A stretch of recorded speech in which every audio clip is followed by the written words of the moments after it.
Is it counting down? I am Jamie. Welcome to Sci-Fi Vision. We once again thought we were live and talked for a few minutes and then realized we weren't. So apologies if you were here. Sorry, we didn't say anything important. Yeah, I know. I think it's because you guys keep adding Twitter and like there's no Twitter. Like I don't have the possibility to stream on Twitter, and it keeps screwing up the live, I think. But anyway, welcome guys. Thanks for coming. If you haven't, please like Sci-Fi Vision on YouTube and subscribe to the channel and check out all our other videos. And like I said, that I'll repeat, on March 27th at 7 p.m. Eastern, we have a special Yellow Jackets guest, Vanessa Prasad, who plays Jen. And of course, our Saturday show this week is at 10 p.m. Eastern, and it's for Severance. Well, this will be the last week since it's a finale, but we'll also be joined by Mark Geller at the beginning of the show, who plays Kier, for a bit before we go into our deep dive. And then, of course, Sunday is the Yellow Jacket show. And of course, we have watch parties for the two shows before the live streams, which you can find on our Discord. So please make sure if you haven't joined Discord, you do. The links in the chat, because it's also the best way to find our schedule and everything else. And we also drop or have a watch party for Yellow Jackets when it drops to at midnight on Thursday. So Thursday night. So thank you. And now that I've repeated it, we can start talking about other stuff.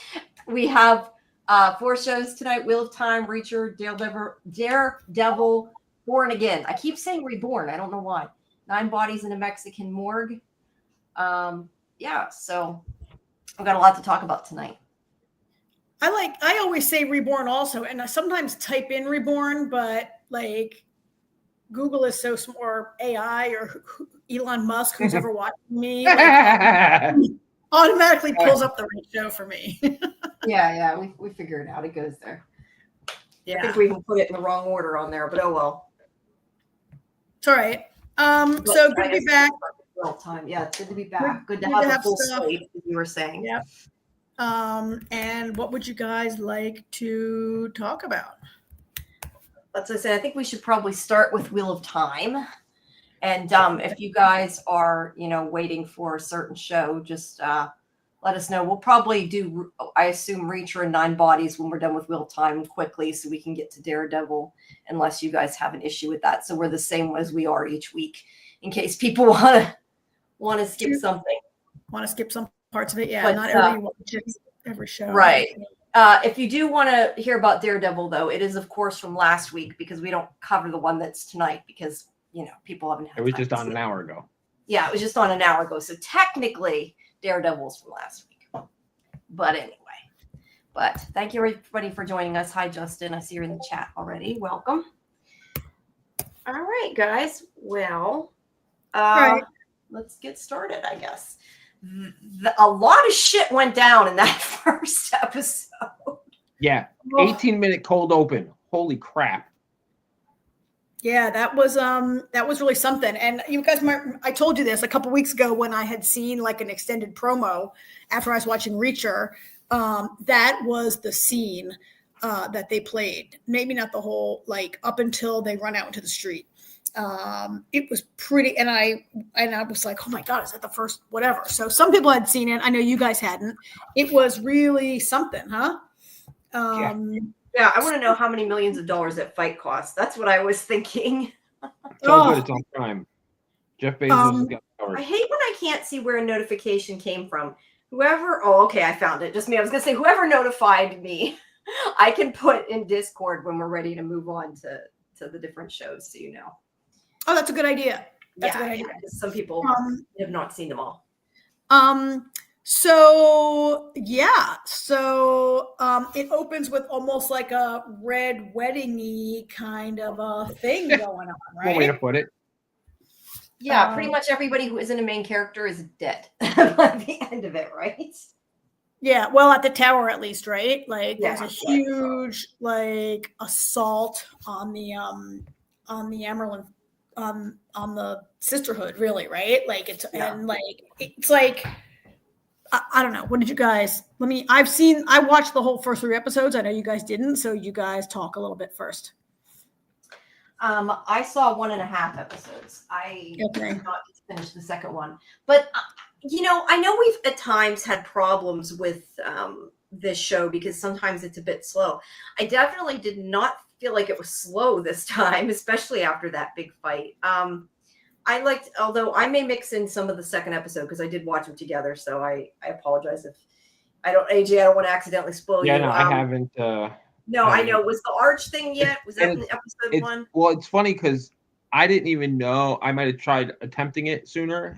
I just found out last night when Karen said something that there was even 3 episodes. Okay. Well, the whole thing, I believe actually that is at the end of the episode, I think. Isn't the end of the episode when everybody gets attacked again, or they think they do? Kind of. Basically, it's short. Okay. Yeah, shortly after the attack. Then that is in this one. I kind of like how they did the little to get everybody away. I can't say that I didn't see it coming. I mean, they kind of told what they were doing ahead of time, but I like that whole scene as well. And I like that now. I'm so bad at remembering their names. Gwen, what's your name? Not Gwen. Is that right? See, this is how much I remember.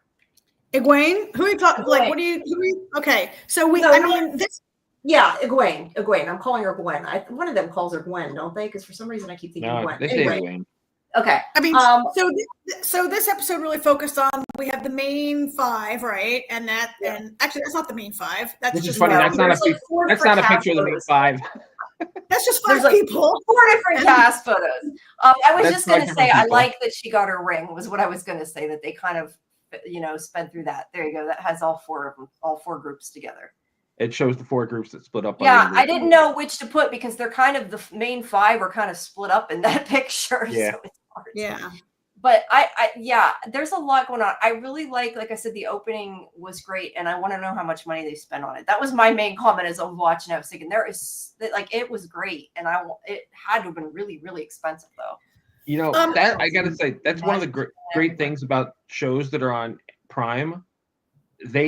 Prime seems to have the best scenes, like big budget scenes, because apparently they just throw money at shit. I mean, look at I don't watch it, and you guys haven't really seemed to like it that much, but the Power of the Rings, that had a big budget. I mean, The Expanse, once it came over to Prime, was amazing visually. I mean, it was amazing on Sci-Fi, but it really took a step up when it came to Prime. So Prime spares no expense when it comes to making their shows look good. Yeah, and it shows. Yeah. And their audio is better than any other streaming service. Yeah, I mean, so sometimes I feel like they have a lot of. They did not in this episode, but sometimes I feel like Amazon runs a lot of ads in some of their shows, particularly. So I went back and watched a chunk of season 2 in prep for season 3, and season 2 felt like, okay, it's already aired. It's like, and it was kind of loaded up with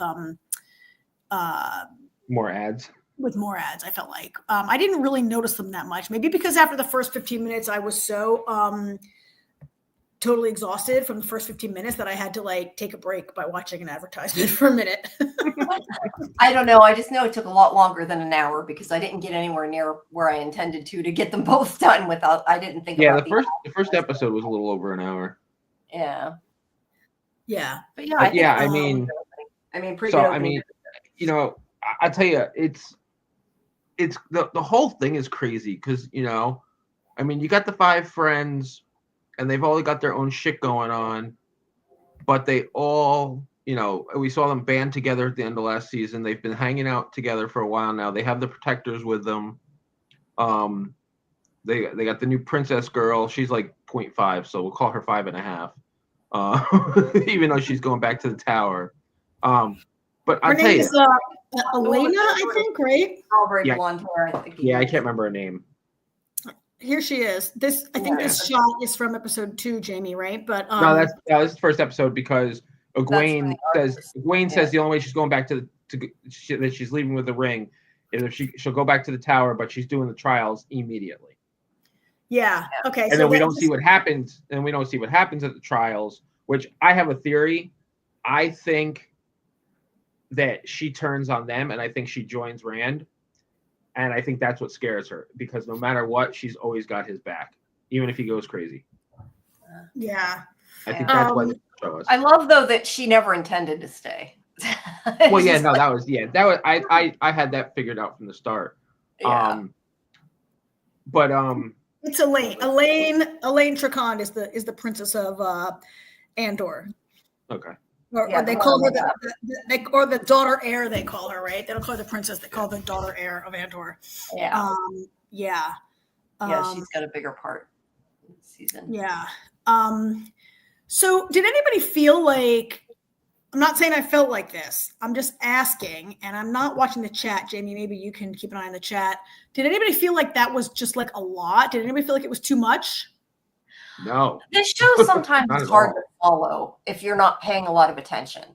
I'm not saying like I was paying attention, so I got it. But like if you quit paying attention, I do tend to sometimes rewind, because like I scroll social media or something, and I do that with a lot of things without meaning to. Like I'll get distracted, and it's like you can't really do that with this show, because there is a lot, and there is such a big ensemble cast for that matter too, that you really have to be paying attention. But I don't know that I felt it was a lot. I liked it. It moved quick. That's why I said I did not feel bored. That's for sure.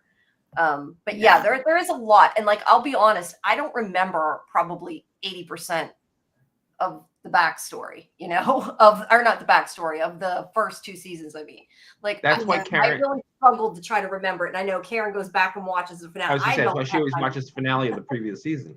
Yeah, I don't have time to do that. So I just hope that it makes sense. And it made sense. I just, as I went, I kind of started to be like, oh yeah, I forgot about that type of thing. Yeah, I mean, that is one thing that I've noticed that happens if there's, it kind of comes back to you pretty quick. I got to say, it's the first season and a half, we were like, why are we still watching this? Rand is so stupid. He's such an idiot. These characters are not, and then halfway through season 2, it started getting better and better. And then the finale nailed it. This opener nailed it. And I don't internet much, but I was just curious, and I saw a lot of stuff from a lot of the book readers saying, see, we told you it picks up eventually, because book readers agree. Like the first book in the series is slow as molasses also, apparently. Yeah, but it's also a very, very dense book series to begin with. I mean, there's a lot of shit they're trying to put together. Yeah. So I was going to look before the podcast tonight, but I forgot. I didn't get around to it. I'm curious where in the books we are compared to the show, because there's 14 books. I think there's 15 books. Oh, is there 15 now? We're not getting 15 seasons. So I'm curious what I don't think where we're sitting at. I think there's 15. Yeah, I think you're right. I think there was 14 written by the original author, and then he passed away, and I think somebody finished the last book for him. Yeah. By the way, I apologize. Anybody who's paying attention, when I resized this image, I accidentally flipped it. Suan was actually like facing right and reaching left. And so I just want to put it out there so everybody in the chat doesn't get on Karen's horrible editing. I did it. Well, at least you got extra pictures. I put some up. You added some. So there we go. I added a few extras after I put my dad to bed.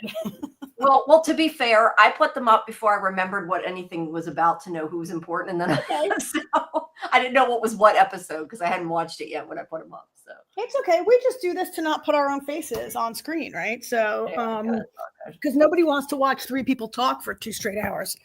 Maybe they do. I mean, but probably those little boxes get annoying after a while. The little vibrating. So I did like how this episode I love how this key art sort of, as Jamie pointed out, has the 4 key groups that like broke off together, right?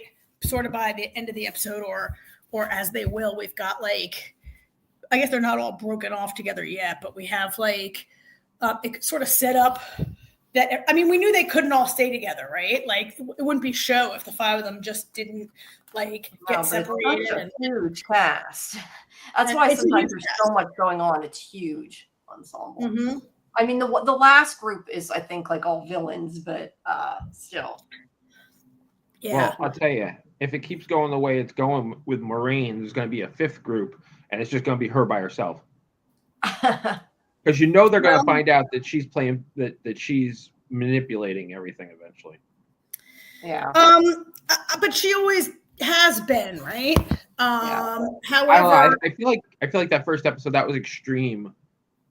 What they did to them.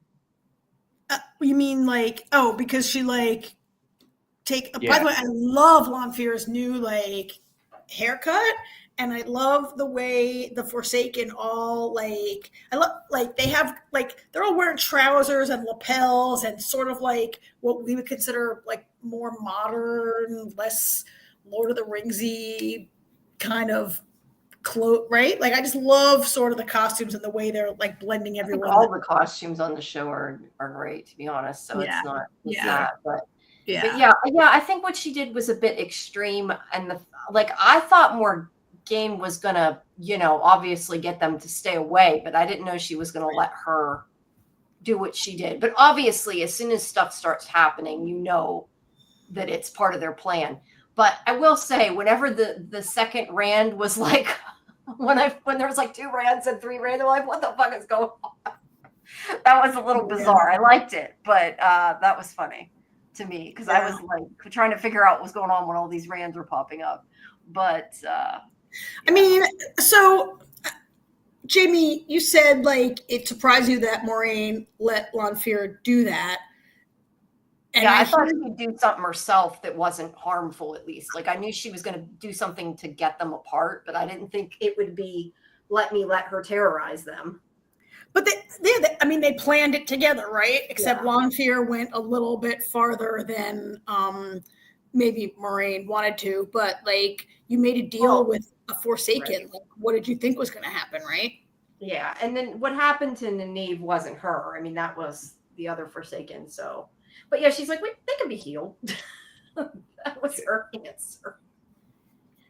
And Matt was like in a trance, and he was no help at all. So I tell you, I really liked Matt this episode. I love it when I loved it in the beginning when they're like, "Do you want to play Maiden's Kiss?" He's like, "Oh yeah, definitely." Yeah. You see him later. He's got 4 cuts on his neck. I was like, "Well, I guess the 5th kiss. I guess the 5th kiss made them back off." Yeah. I mean, I also appreciate that they kind of split them up in this episode, because like the people who support Rand are multiplying, or they did throughout the end of last season, right? And like originally in season 1, it was the 5 from the 2 rivers who like set out together, right? But now, then they hooked up with Moiraine. But now there's like Loyal, the guy who's like the Ogier, the builder. Elaine, the princess, is with them. They have the 3 Aiel ladies, who are named Avienda, Bane, and Chiad, the ones who dress like Rey from Star Wars, right? And then there's like any number of Aes Sedai who are supporting Rand and Lanfear. So like, but to be fair, most of the Aes Sedai are dead up to the end of this. No, but there's there's still like at least I could probably power were all gone.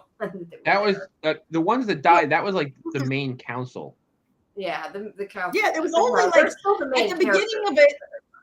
At the beginning of that, when they won't let Leandra in, she says like, the Red Aja are like, we have a right to come in, and who's the woman who is the number 2 Aes Sedai? Her name is like Leandra, I think. Leandra is the one that's is a shadow friend. Oh yeah. All right. The blue Aja, who is like Suan's like right hand woman, who's like the secretary general of the. She's the like one that has the two the one that had orders or whatever. Doesn't she say we only need 11 for a council meeting, and like you guys can't come in? We're only having 11 in here. Yeah, too bad she didn't. She did that because they might have done a little better because those Red Aja actually helped save them in the end. So it's a huge battle, but really the number who are killed are probably a dozen or less, right? Like they show at the end of that scene how they're picking them up. Like 5 of them throw their bodies over the Amerlin to protect her, and they all live, right? None of them get killed. Right. We see the ones who got killed really were like red shirt. Yeah. Aes Sedai, right? Like none of the name. I could probably, if I had a list, I could name like 5 of them right now, probably who support Rand, and 5 of them who support Leandra. I feel like they were like red shirty ones who got killed. So Jamie, I would say a bunch got killed, but I don't think they're really like that weakened. I think they probably lost 10% or less of their membership, right? Like most of them don't live at the tower. The tower is where the novices are trained.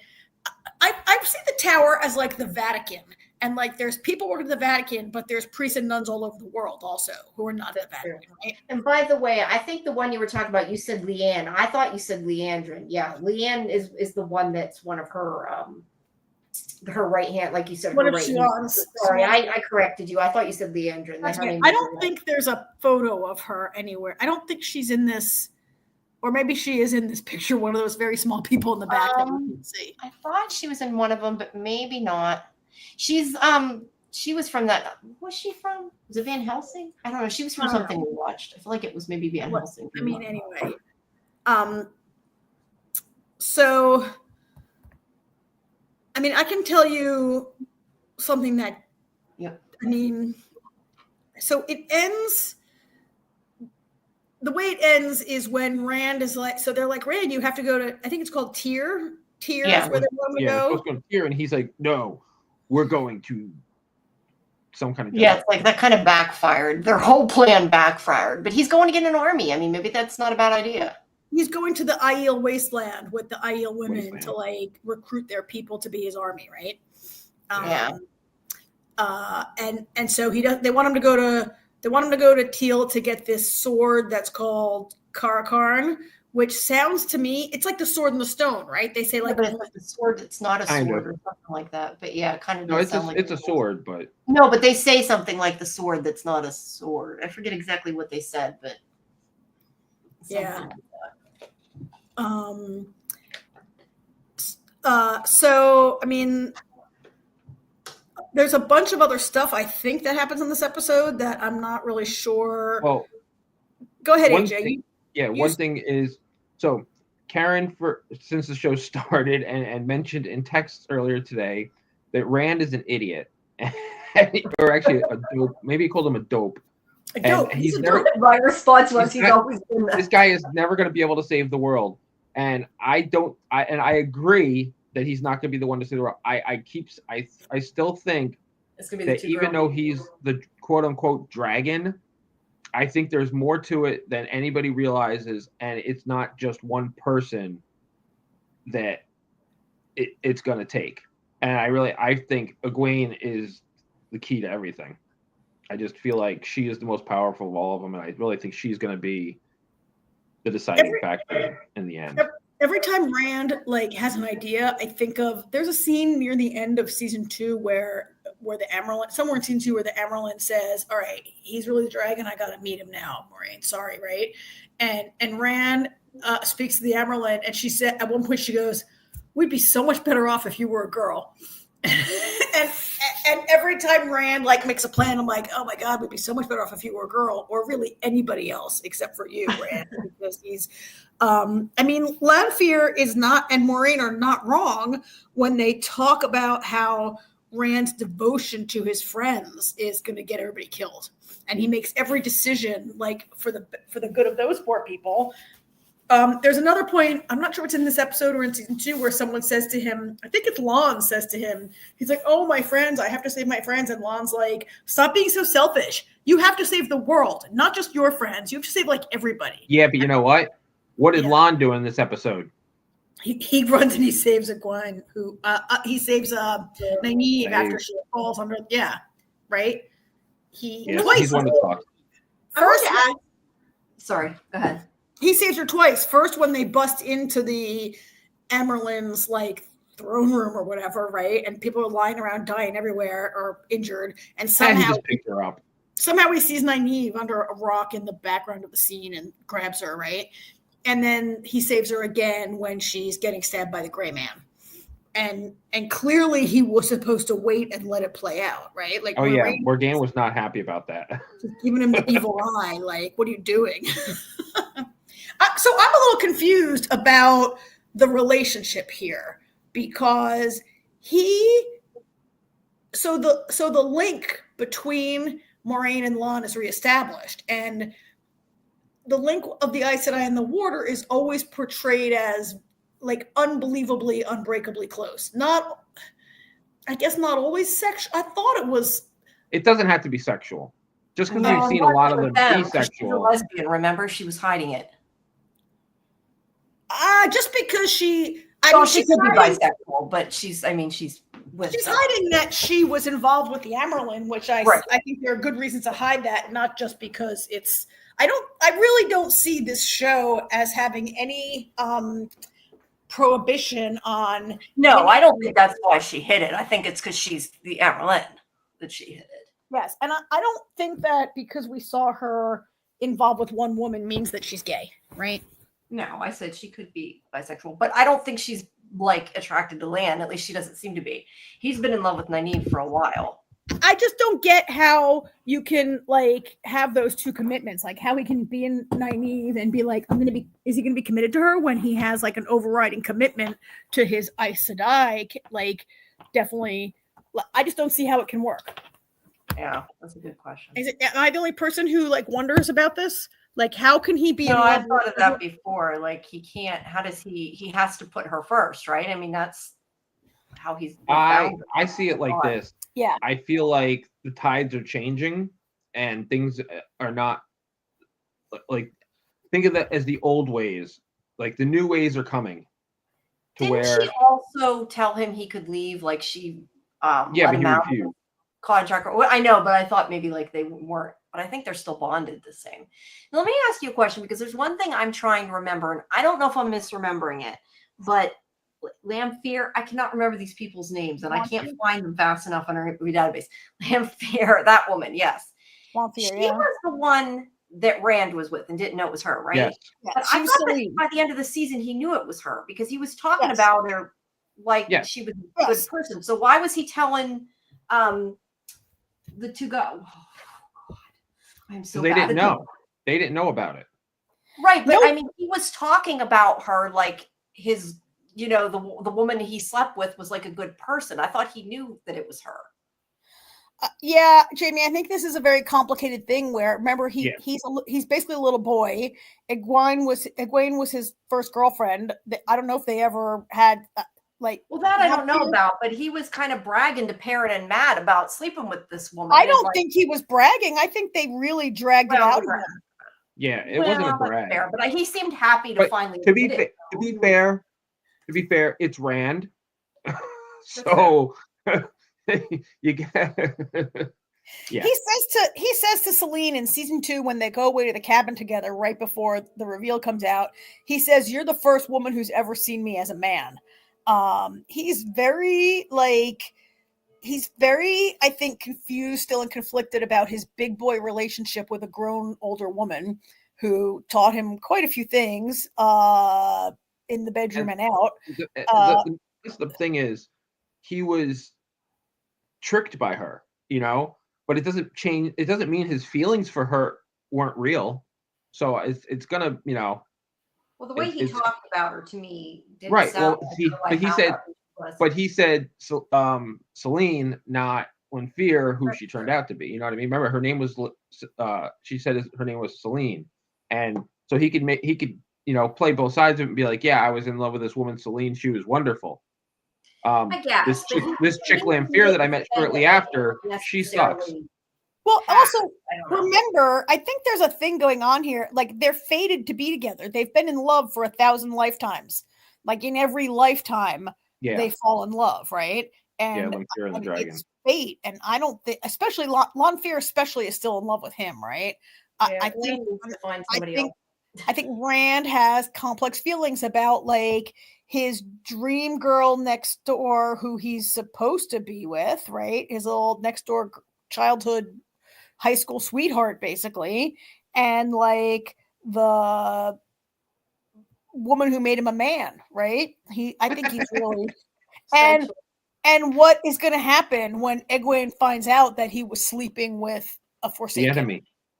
Yeah. Sleeping with the enemy, right? Like that. I feel like that. I don't think she's going to be like trying to explain it. Like I just tried to make an excuse for him for like the last 5 straight minutes, right?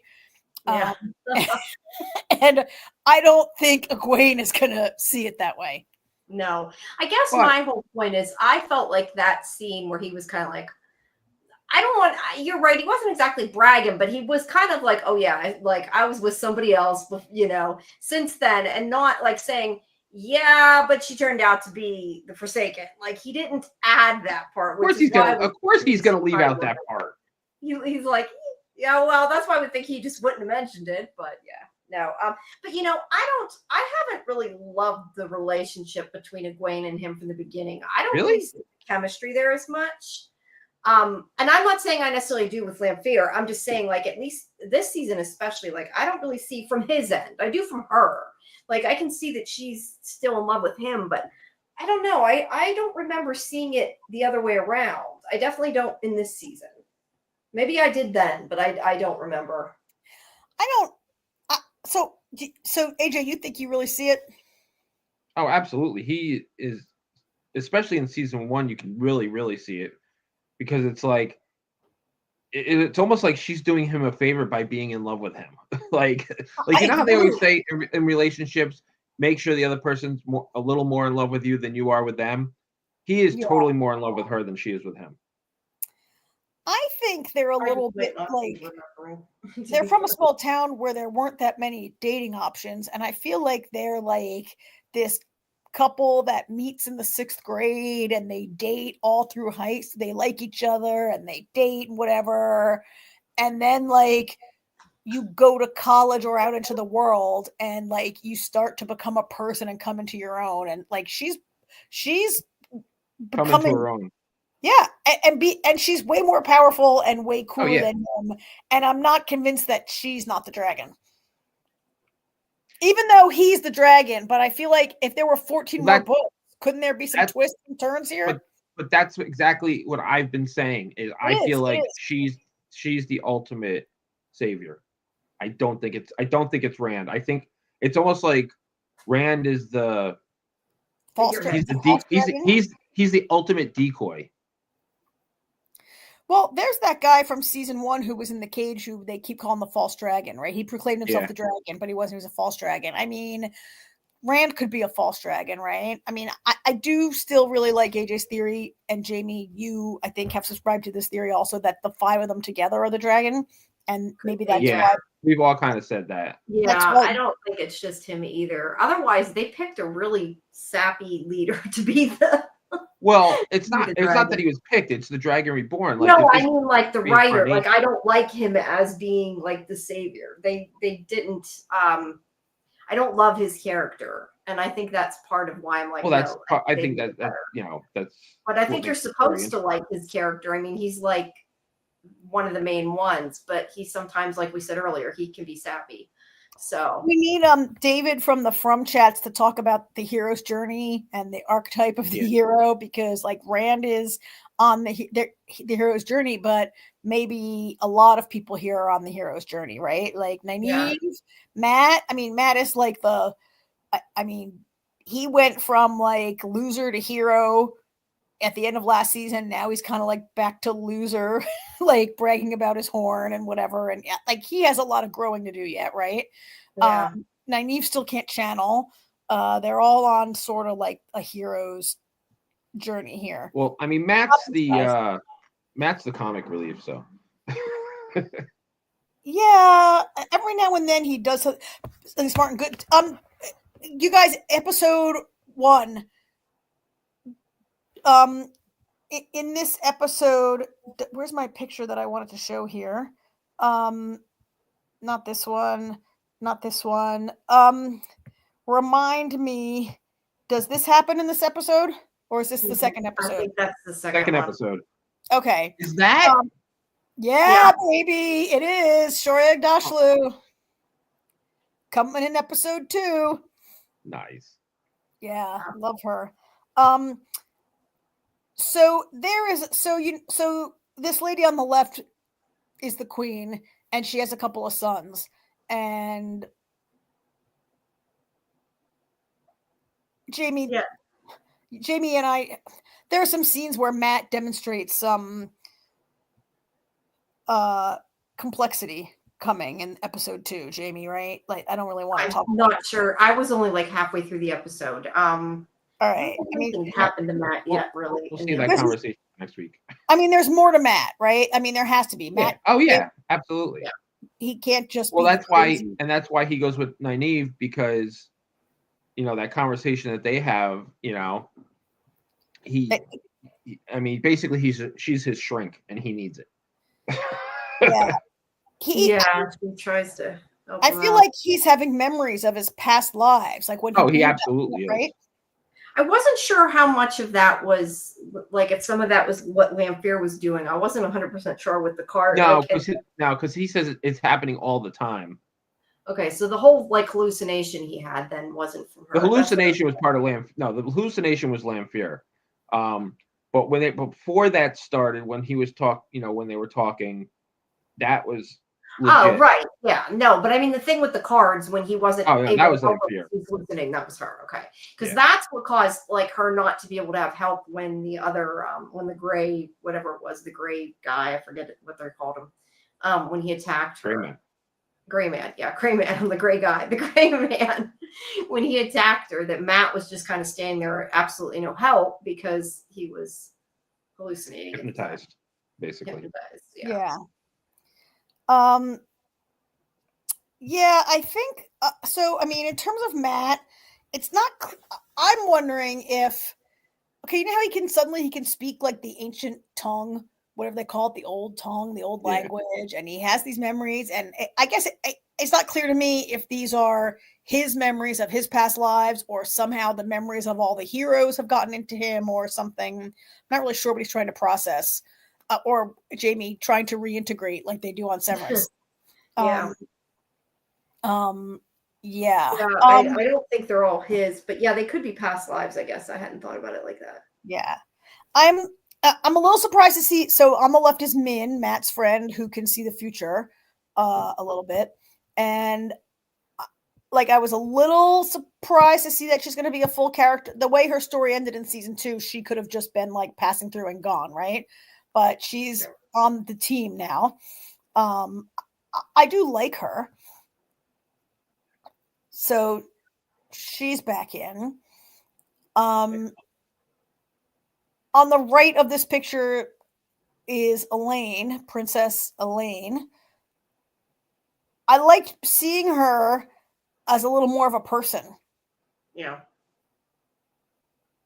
In this episode. And not just wearing her little nun's outfit and doing whatever, right? Yeah. And she's becoming a person. So here on the left, this little short one with the black, bad hair, that's Mogadine. How do you say it? I don't know. I gave up trying to remember their names. I'm letting you do it. No. I forget how to pronounce it, but I wasn't really. I was always. Jen says she thinks Min will be killed by the red. What? Yeah, I think it auto-corrected it, or either that, or I'm just saying it wrong. But yeah, the red Ajade. Ajade, is that the people who are in the red Aja? Yeah. So, Jen, I like it. I mean, I think they need to kill like a third of these people, right? There's just so many people. Too many, yeah. Even the main characters we could do for some of them being, not the main 5, but I mean some of the more main characters. Min is like, I mean, yeah, Min. Although I kind of feel like her power is helpful, like story-wise, Yeah, we can use that. I guess, yeah, you can, but the thing about her power is that she can't control it, right? Like, she gets a vision, she doesn't get a vision, she can't do it on command, she can't tell you what it means, she can't tell you if the vision is like that you're going to die next week or next year or in 10 years, right? Like she can't really. I don't know if there's a possibility that she could work on this gift and learn how to enhance it or control it. Maybe that really is nothing anybody's ever, like, she was so focused on getting rid of it and it being a curse to her, and like that's how she got involved with Ishamel in the first place, right? That he offered to take it away from her. Seems like she I don't really want her to be killed, but I think people need to be killed. Min can't give a timeline. She's just like, oh, I saw you stab Rand, or I saw like It could be 10 years from now. It's not really helpful. Yeah, it's not. Having a prophecy is helpful. We just need more, I guess. Yeah. But she could be killed by the Red Aja. She could be co-opted by the Red Aja. Like she's the thing about a show like this with all these people, when you have more people in your midst, there's more people that could turn against you, I guess, right? Yeah. We saw that. We saw that in the first 18 minutes. I was going to say, so many people turned against them. Like there was a whole bunch of them that were dark friends. I gotta say, I was really surprised how many people were with Leandra. Yeah, but there was the two that stole the weapons from. I saw that coming. Maureen's friend. I can't. Naomi and Naomi's this little one, and the other one, I forget her name. Yeah. Who got away? I can't remember all these. I need like a family tree of all these. You really do. Yeah. You're doing better. I saw that coming with Naomi, though. I had a feeling. Yeah. She stole all the stuff out of the archives. She's like, Leandra's like, did you get it? She's like, and then whatever I could grab and stick it in my pockets. Yeah, I like that character though. I didn't want her to be bad. I couldn't remember if she was bad before or not, but I didn't want her to be bad. Nope. Something else I watched. How do you like Leandra's new look with that giant hair?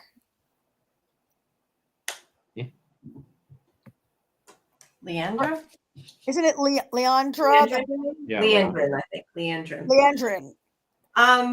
She let her hair down. I forgot. She always had it back really tight, didn't she? Yeah, she always had it like really tight up and like braided. I had forgotten that until you mentioned it, to be honest. But yeah, it kind of shows she's unraveling a bit, so I think it works. Mm-hmm. Yeah, I like it. I guess it was always. I'm like, wow, her hair's huge. I guess it was always really bound up, and now she's like free to like be evil. Yeah. Yeah. Quite a lot of them were, apparently. Yeah. We had a lot of. I want to ask you guys one more thing. We had a lot of like. So Egwene is having like flashbacks to being held captive by the Shanshan, right? Right. Shanshan. And she did say, like, every time Rand touches me, I have a flashback. I see her. She says, I see her. Yeah. She said. I guess why does Rand's touch bring that up? I kind of was wondering that, why you thought that was that sort of seems to give her the flashback. Well, he might be the only person who's touching her. Like, that's true. No, that's true. Right? Like, people don't put their hands on your face and your neck and shit in daily conversation, right? Yeah. That's one way to put it. But I guess I was wondering, is Lanfear doing it? But Lanfear can only come in your sleep, right? Yeah. She can only come in your sleep. So, all right. And so the only thing is, I started to bring up like this little I'm looking up her name. I gotta find her name. What did she say? Like quietly in the corner or something like that. She's always whispering, chanting about herself. And she's like the little, so she's really the main Forsaken that we've seen a lot of in this. Right? She makes like webs, sort of. What'd you think about her like ripping that guy apart? I was like, holy crap! Oh my god, she was really torturing him, right? Yeah, to make him agree to be a gray man. Yeah. so in the book, I think there are 13 Forsaken, right? But I think in the past there was like a ton of them. There's 13 main ones, I think, but I think we only have 8 in the show, right? Or 8 that we've heard of. They've mentioned on the show that there's 13, but we just kind of get sprinkled in here, here and there. It's not like we get hit with all of them at the same time. Yeah, and we had there was a scene, because I've just watched the last season. There's a scene where I think it's when, or maybe it's I forget when it is, but I think Lanfear, she's either talking to a Shamal or she's talking to Moghedin, and Lanfear says something like, well, the twins can't do anything right, and Moghedin is too afraid to do anything. She mentions like 6 of them. I just wonder if we're gonna see. I don't really know. I'm just speculating. Is this one Moghedin? I hope I'm saying it right. Moghedin being like the main antagonist of the season, or will more Forsaken come out of the woodwork and join her? I don't really know. Well, last season we had just the one Forsaken, I feel like, mostly. I mean, she was in last season too, but we had that guy, the one that we had Shamil and Lanfear. Yeah. Lanfear, but yeah. So yeah, I don't know. I mean, they could bring another one in, but I don't think there's going to be a whole bunch of them at once. Yeah. So we haven't seen much. I get this business of Perrin being a wolf is like a super slow boil, right? Like 2 whole seasons are going on that he's like a wolf man, and it hasn't really revealed much, and he hasn't really learned anything, and he hasn't got any powers except for wolves following him. Yeah. I think he can see in the dark or something, can he? I feel like before he could see. Well, I think part of it is he's not really embracing it. It's not something that he's really happy about. No, he's not. Everybody's kind of always you're a weirdo. So, all right. Well, we've been at this for. You guys have any other impressions or things you're looking forward to or excitement about? I think we're good. But maybe you should talk a little bit about the second episode. I've seen half of it, so or we could just wait until we've all seen it completely, and then we talk about the next 3 episodes next week. Well, I can change the description. I already let drop a big spoiler that Shohreh Aghdashloo is joining the cast, which, I mean, maybe it's not a huge spoiler to people who are, I don't know. Also, in the first 2 minutes, so paying attention. It's not really a spoiler. It's an enticement. Yeah, an enticement. Now I can't wait to watch the next episode. The next episode, the title, I forget what the title of it is. It's called, I put it in the title of this show. But we are going to see we're going to get to learn more about Elaine. We're going to see Shohreh Aghdashloo join the cast. I don't really want to get too into it. Because let's all just watch it and talk next week about the next. We'll all try to catch up with the next 3 episodes for next week. How's that? That works. Good to me. Okay. All right. I'm going to move on to Reacher. Okay. Usually do it second, so we might as well keep the same order and do Reacher next. Okay. Let me get to Reacher. This is the episode in which Reacher's cover is blown. Yeah. The kid, I'm calling him a kid, he's not really a kid, but the son, Richard, finds out, and he basically is if you want any chance of living, you need to keep it secret, and otherwise I'll kill you anyway. So, but he does like the kid, and he wants to help him. But we find out also in this episode, I think the other thing is that Quinn does not remember him, but he does find out that someone was investigating him. He doesn't know why. And he ends up going after the one soldier that Reacher had been working with and I'll never remember his name. No, so. I think Quinn says if DEA's in this house, you guys need to find out who's like investigating us, right? Yeah. And he finds what happens is he finds out that someone from the such and such division was looking into him. Oh, wait, you're talking about the other thing first. They find out that the maid was DEA. Well, that happened in the previous episode. Oh, that right? was in the previous one. Okay. Yeah. So they had her killed, and then but he finds out that somebody from the other division was looking into him and had tracked that license plate. Quinn is like, find out who was tracking us, who was looking into us, and he finds out that it's a soldier from the such and such division was looking into investigative division, and Beck says, "Wow, Reacher was in the such and such division." Yeah, it was something investigative. You're right. It's it's the 10th investigative division or whatever it's called. Whatever Reacher's group was in the army. It like they finally put two and two together. It happens. Like Quinn has gone ahead to like torture this poor guy to try to get information out of him, and he also sends guys to kill Neely. Which does not go well. Well, in her like office, I guess. It was. Yeah, I was not sure where her place. Like at first I thought it was her house, and then I thought it was her office, and then she was eating cereal and there was a refrigerator, but my office has a refrigerator, so yeah, I know. But Neely sees him through the glass, so she's able to be prepared and defend herself. And all this is going on until finally Beck realizes and says, oh, Reacher was in that division, and he tells Quinn, and so now Reacher's cover is blown. But yeah, Jamie, to your point, Quinn definitely doesn't he legit has amnesia, right? He really doesn't recognize Reacher. Right, because he shakes his hand and everything. Because at first he's like, thinks he's good at what he's doing because he's so mad at Beck. He's like, get him out of here. And he's telling Reacher to take care of stuff. And he doesn't know until after. But he's trying, he gets led there really that it's Reacher. He only finds out because of what Beck says. And I think he really doesn't recognize Reacher. No, I don't think he does either.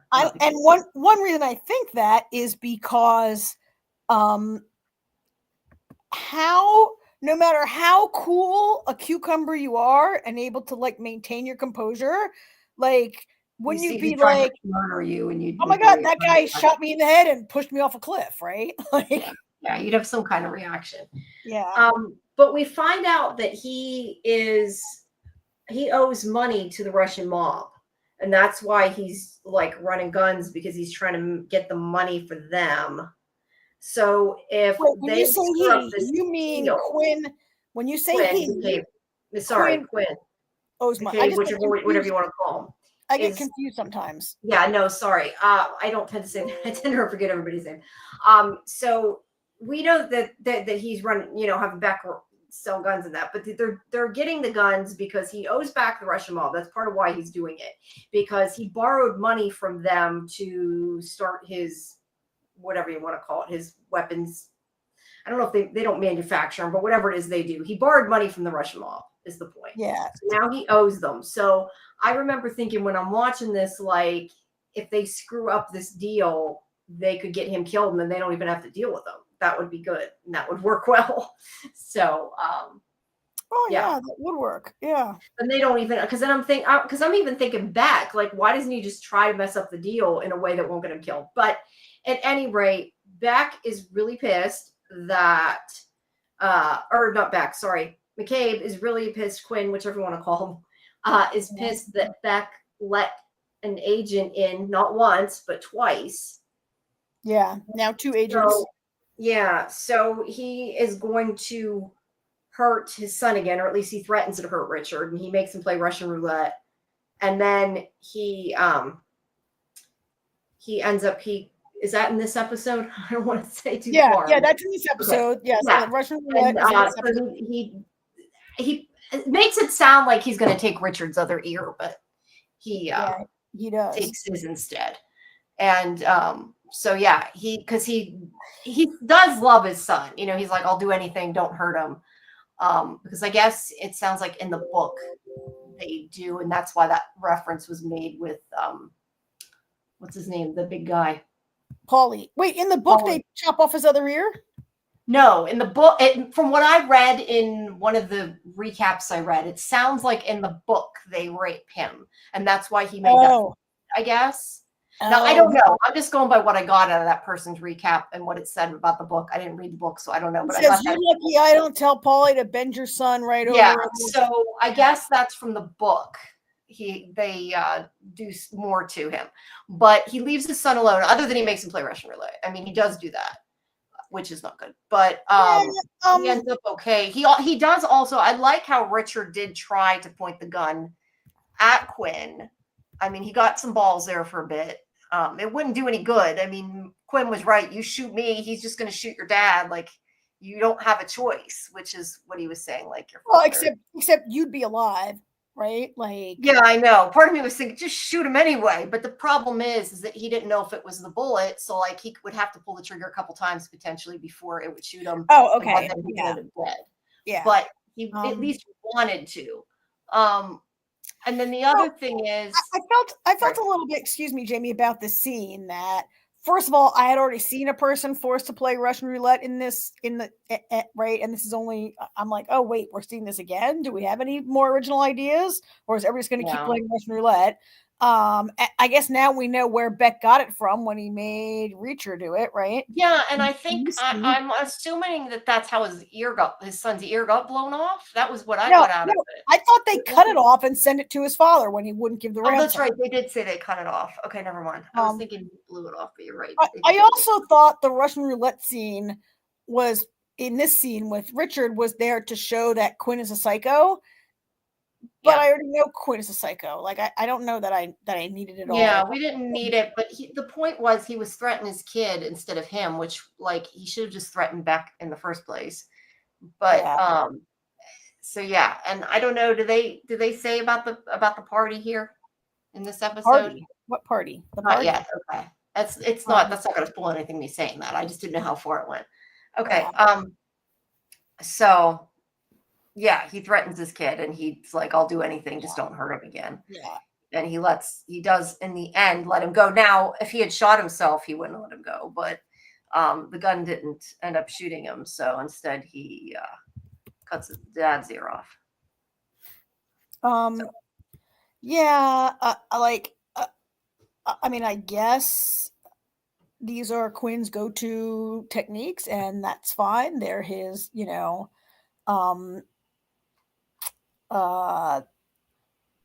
his go-to torture techniques or whatever. But he it's just, I think, shows he's insane and cruel. But I agree with you. I don't know that I needed to necessarily see that. Yeah. I mean, I think the real weakness to me in this season is Duffy and Teresa and her like crazy. Okay, I was gonna say her obsession with saving, not Teresa, is that her name? Yeah.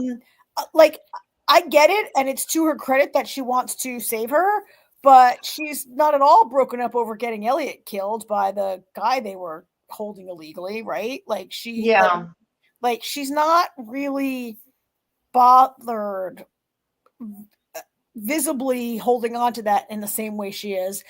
It's a weak point to me that Teresa's even still alive. Like, it just kind of doesn't make sense to me. Yeah, I mean, I think just to answer on that though, I think that she cares more about Teresa because she feels responsible for it, where Elliot was kind of, I mean, she feels responsible for Elliot too, but Elliot made a mistake that got him killed. It wasn't I'd say she's responsible for having a very inexperienced agent that she left him alone with an extremely dangerous person. And like, I just think, and supposedly they were friends, and supposedly they were like friends, and she was mentoring him or whatever. And I get it. She can't be spending every scene like lamenting.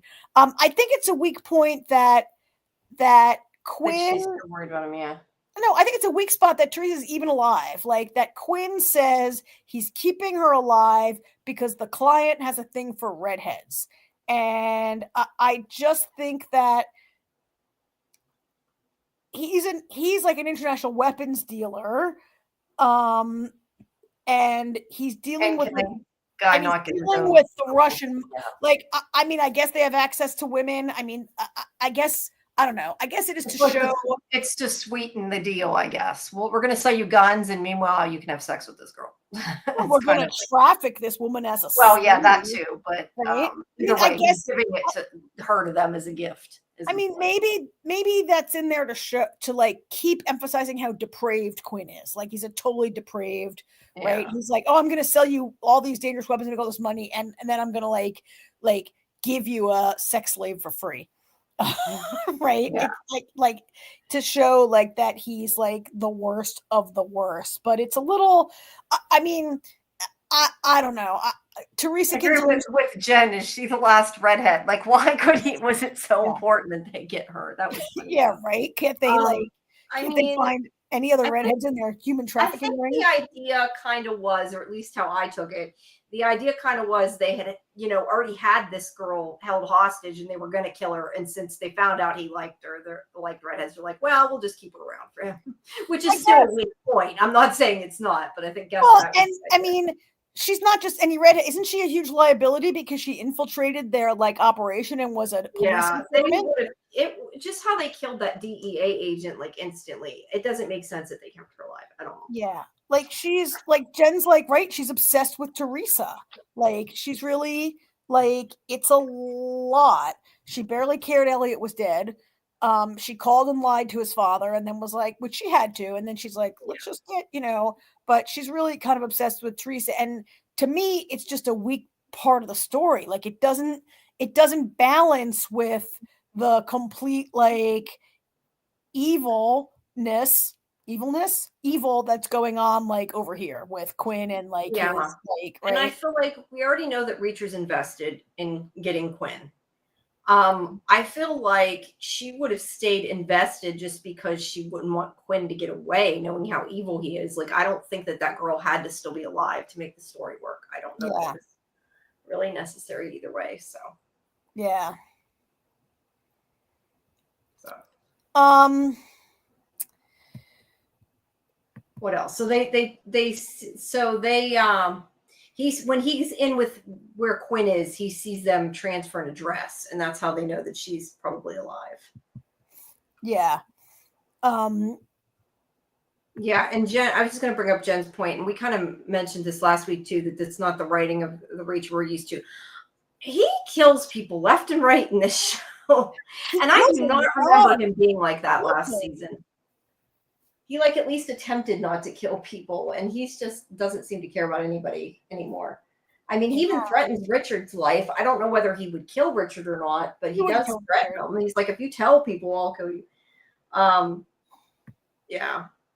So there's that. And then in this episode, this is where they track the dress and they end up at the boat, right? Yes. Yeah. And that guy is on there that, and I seen him in something else, and now I'm never going to remember what it was. But when I seen him, I'm like, oh, that's what he's from. And now I don't remember what it was we were watching that he showed up on, something else. Yeah. The one that was on the boat. I don't know. That guy. I don't have a picture of that guy. The guy who was on the boat, the kind of short guy that was Angel Doll's partner. Yeah. And he's a little, that guy's on the boat. That guy's been on the boat guarding Teresa, right? Right. His name's Brendan Fletcher, but I know him from something we were watching, and I'm like, oh, that's whatever. I don't know who he is really. I know, but it's gonna bug me. Oh, The Last of Us. He was in The Last of Us. I was rewatching The Last of Us, and I'm like, oh, that's why I recognized him. Sorry, that just popped into my head because I noticed you say so. So a couple of things happened in this episode. We kind of skipped over the part where these two kiss, Reacher and Duffy kiss, or really she plants one on him, and then she's like, what did I just do? Which was kind of funny. Yeah, she's like, yep, no, we're not gonna be together. Like she acts like he did it when she did it, which that scene was kind of funny. I told you I figured they were setting him up for a love kiss. I know, and I just don't see it. I don't see that kind of chemistry. Like I see them, they have an amicable working relationship and they understand each other. professionally and they get each other, but I just don't see the attraction that I maybe have seen between him and other leading ladies in previous seasons. I don't know if you see it or you. I guess some, but I mean, like I said before, I don't know that it was necessary to the story. Like, I didn't have to have that, but I think Reacher's like that a lot. Like, I think there's always a woman in the book that he's sleeping with. I'm guessing. I mean, I don't know because I haven't read it, but I get that opinion. Like, I think there's always a woman that he loves and leaves type of thing, you know. Because I know I was surprised in the other ones when like they were only in the one season and then that was it, but he moves on. So Yeah, that's the point. And yes, Jen, The Last of Us is coming out next month. We're going to be doing a live stream for it. The other thing that happens, and I do not really have good photos. Well, there were no photos. Amazon does not provide a lot of photos, and I didn't. They don't have per episode like separated. That's the problem. It's hard to figure out. Sometimes they do. Like they just added a bunch of. They added a bunch of episodic for Nine Bodies, but they're not really good about it. And I don't want to go around and steal other people's screen caps because that's kind of shitty, right? So after Reacher's cover is blown, he flees the mansion, and there's this big shootout in the woods. Which I still question there are not cameras around that mansion. I know I've said that before, but he sneaks out of that mansion way too easy every time, and it cracks me up. But yeah. Yeah, and it was kind of explained by at one point Reacher tells Duffy like there's all these cameras looking at the gate in the road, but there's like no cameras anyplace else. They're like because they're really bad at their job apparently. But yeah, that was when he goes and he meets Duffy, and that's how Richard finds out that he's who he is because he sees him talking to Duffy, which is fine, but then her partner comes out. No, that's not during this fight scene. That's when I just said we sort of skipped that. We didn't explain. We just said he found out. Because they went into town and Duffy and Villeneuve show up and he recognizes Villeneuve as he's like, isn't that the cop that you like? Isn't that the cop that you killed? Yeah. It's a boneheaded mistake on Villeneuve's part. It is. Yeah, he should have stayed away. Yeah. Sorry, back to the fight. Go ahead.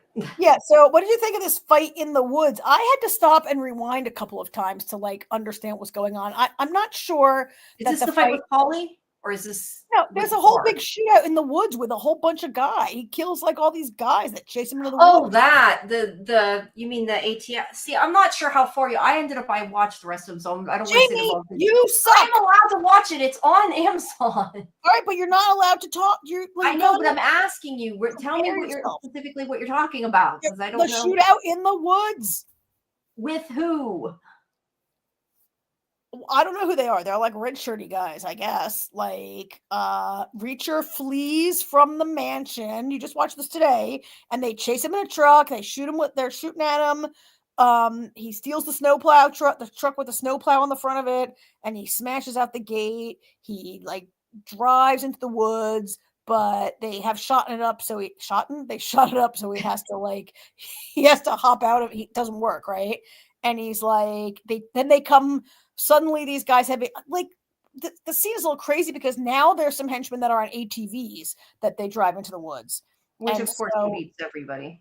And it becomes like so. There's a part where I guess it's an homage to Predator. I hope, and not, where he like Reacher smears his face with mud. Oh, that I do remember that. Yeah, he puts mud all over his face, and he strangles the guy with like the winch from the ATV. Like it's kind of a good scene, but where I was going with this is that I had to stop and rewind a couple times because I guess I just don't feel like these fight scenes are as well edited as some other.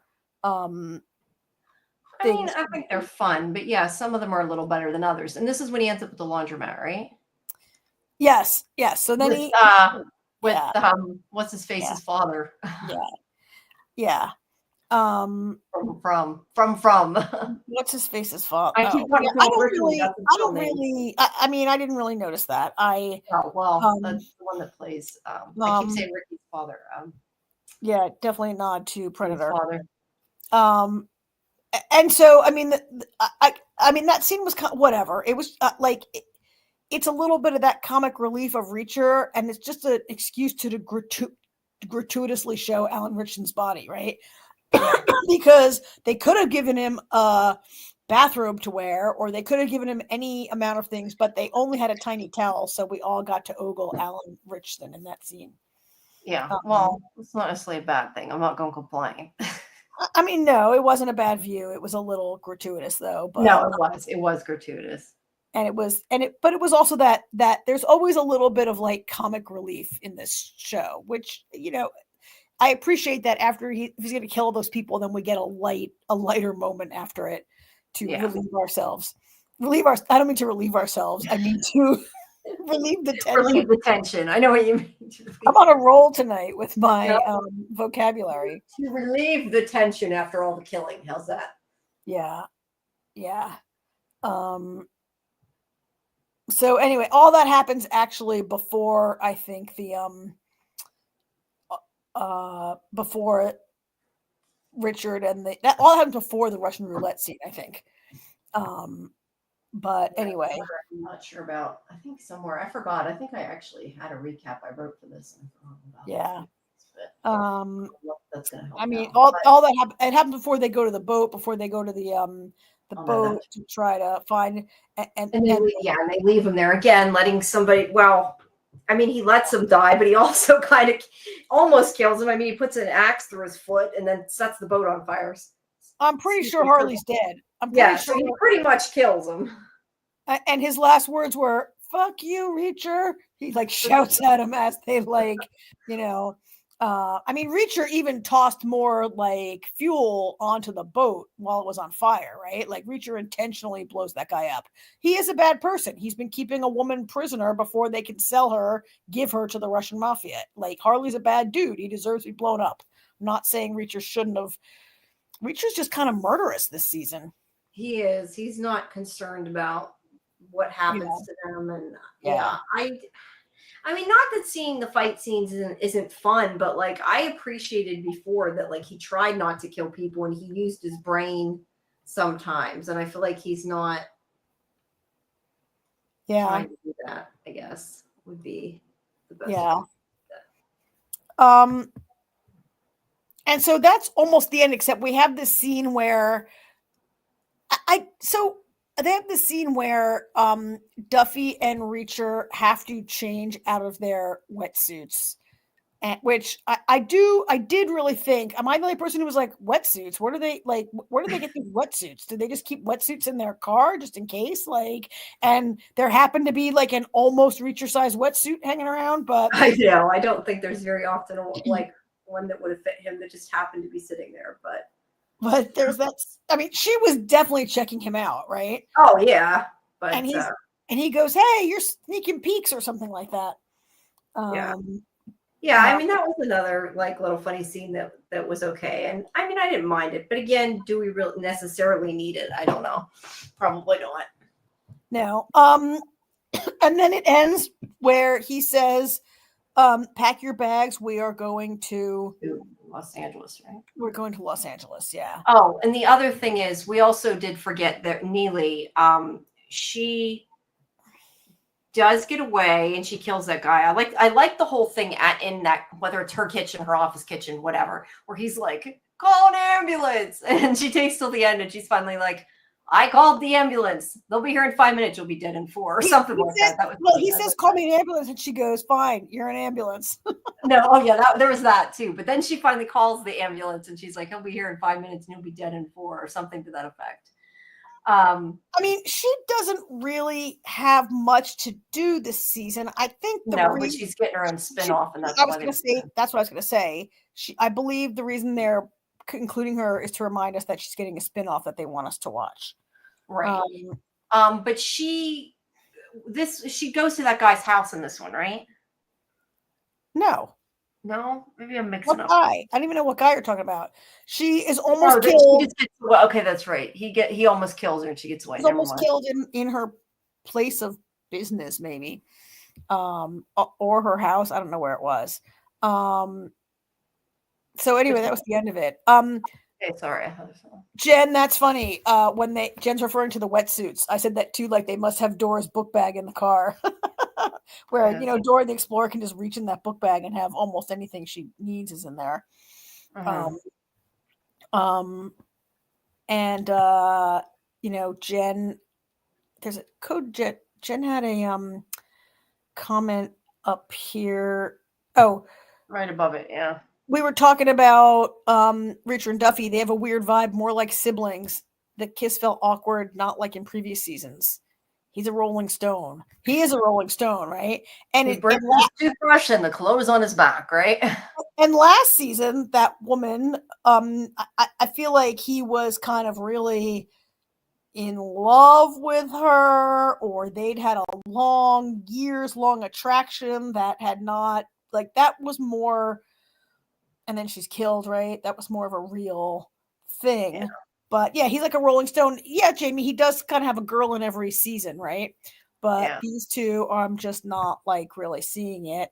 And I mean, I think Jen's other comment is we talk about how many people Reacher's killing and his sort of vengeful attitude. And, Jen feels like he lost his code and now he's making mistakes. Yeah, I thought he had he doesn't really seem to have much of a code except like bad guys got to be killed.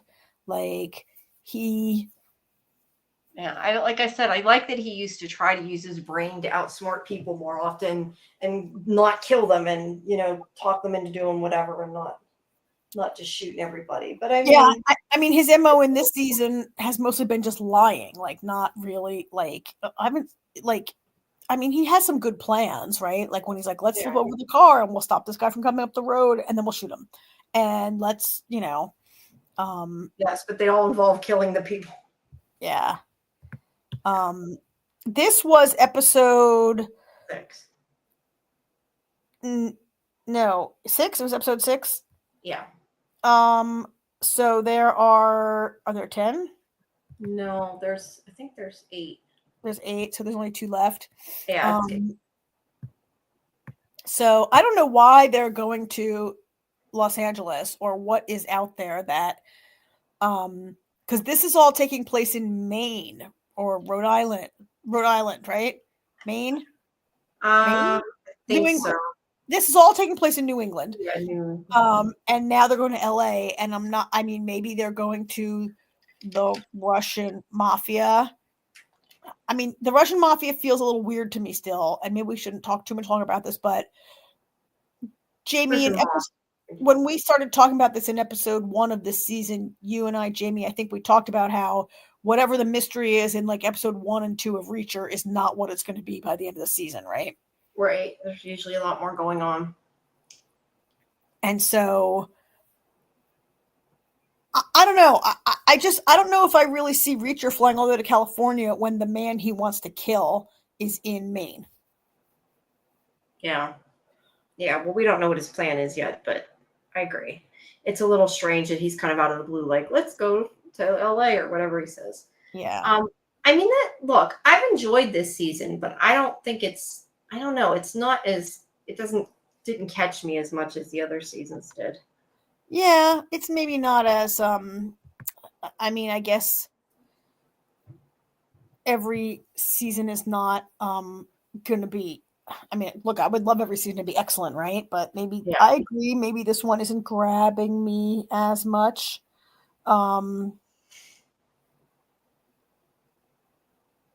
Yeah, it's okay. It's good. It's just not, I just like the other ones better. Yeah. But maybe there's 2 more for us to be like, oh, now I really get it. Now I really understand. It was great. So, all right. So maybe we should, it's 11:20. Maybe we should move on to our next, I'm trying to figure out how to hide this comment. I'm not really, there we go. Take it off. There you go.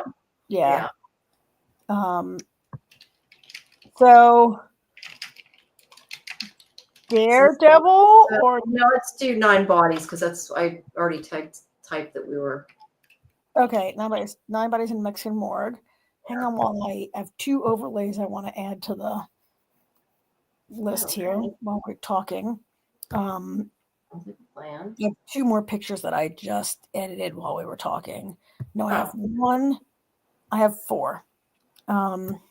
We need to coordinate better on the pictures. I'm always like, I don't know which pictures you want. I know. Well, I was in my car for like 4 hours today, so I just couldn't. I felt good. I never know which ones that you think work better. So I didn't. I thought we had one for everybody. Deal with it. So I think I added a group picture. I feel like, but there might. I think you did, and I added this nice new picture of Zach here that I wanted to put in because I wanted to delete some bad pictures of people. So we don't have to look at the exact same picture every week. So this episode, we are down to, okay, this is not all the survive. This episode is called Rapido, and it is the story of Rapido, aka I think Carlos is his real name. Yeah. I think we had found out last. I don't know if it was in this one or the last one that we found out that suitcase was his luchador costume. Yeah. And we had a lot of his backstory as the wrestler. Right? Was that this week or last week? This was his story of him fighting his enemy, the governor, which was kind of a hilarious name for all of us who struggled. Yeah, it was. Walking Dead, right? Yeah. But yeah, we got a whole video, and he was watching the cell phone of the video of him fighting him. This episode was a little surprising to me, Jamie. Okay.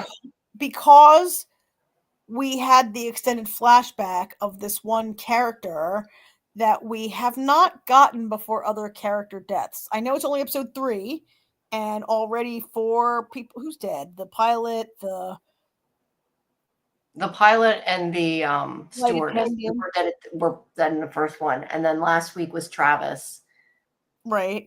And now Carlos. And so we didn't get like a big flashback of Travis's life, right? And we didn't get like much on that, but now we get this like big flashback. It was kind of, I mean, I know he was telling the story, right? Like he's telling them the story and we see the story. I was just surprised that we got this really in-depth look into this person, and yet it's only a snapshot. It just seemed like it like, is that what's going to happen with every character? Like that was very Lost like, and I don't know that they're going to do that for everyone, right? Right. And he was dead so quick too. It's like we got it and then he's dead. Well, and when what is the name of the Eric McCormick character? Kevin. When Kevin told his story of being a doctor and losing everything, we didn't see it in flashback form as he told the story. Of course, his story is kind of boring. I had too much. I couldn't pay my malpractice insurance, so I had to like do some sketchy shit, and I lost my license. Right? That's it in a nutshell. What happened to him? Kind of, yeah. And I guess it's just not as great to film as a guy who's like a luchador, and you can have like all this really cool imagery. So just basic crazy how he's always getting stabbed. She means the guy plays Carlos. You're not wrong. Yeah. He is getting stabbed because we just watched him in Yellow Jackets not that long ago. Oh, he got stabbed in Yellow Jackets. Yeah, he gets stabbed a lot. But yeah. What'd you think of that? What did you all think of that big? Was I the only person who was surprised to get this sort of flashbacky moment that I also felt like didn't really illuminate much about him, and then he was dead? Yeah, it was a little strange to get it in the episode he died. Like maybe if they'd done it last week, but the fact that they did it and then they killed him, it was like a lot. Yeah. Creepy. Okay, wait. It says Jen said, "I had you thinking he was with the 2 in the Jeep and not, and then because he was killed, creepy and fucked up. The killer put the Rapido mask on to kill him." I forgot about that, but yeah, they used the mask, so that was why we why we saw the caution more too. But he never made it to his fight. I think though the fact, okay, so the other 2 victims, we'll call them, we kind of were like, we knew they're murdered, right? Because that's what this show is. But they kind of never knew absolutely, especially the pilot, like if they were murdered. They thought Travis might have been, but I mean, this was outright, he was slashed to death. So clearly this is a murder. They can't explain it away any other way. But before that, we're skipping the whole part about like the black box that's not black, which I don't know. Oh yeah, they call it black box. It's never freaking black. Why do they call it that? This was like straight out of Lost, also that they have to hike up a mountain to like get a radio signal, right?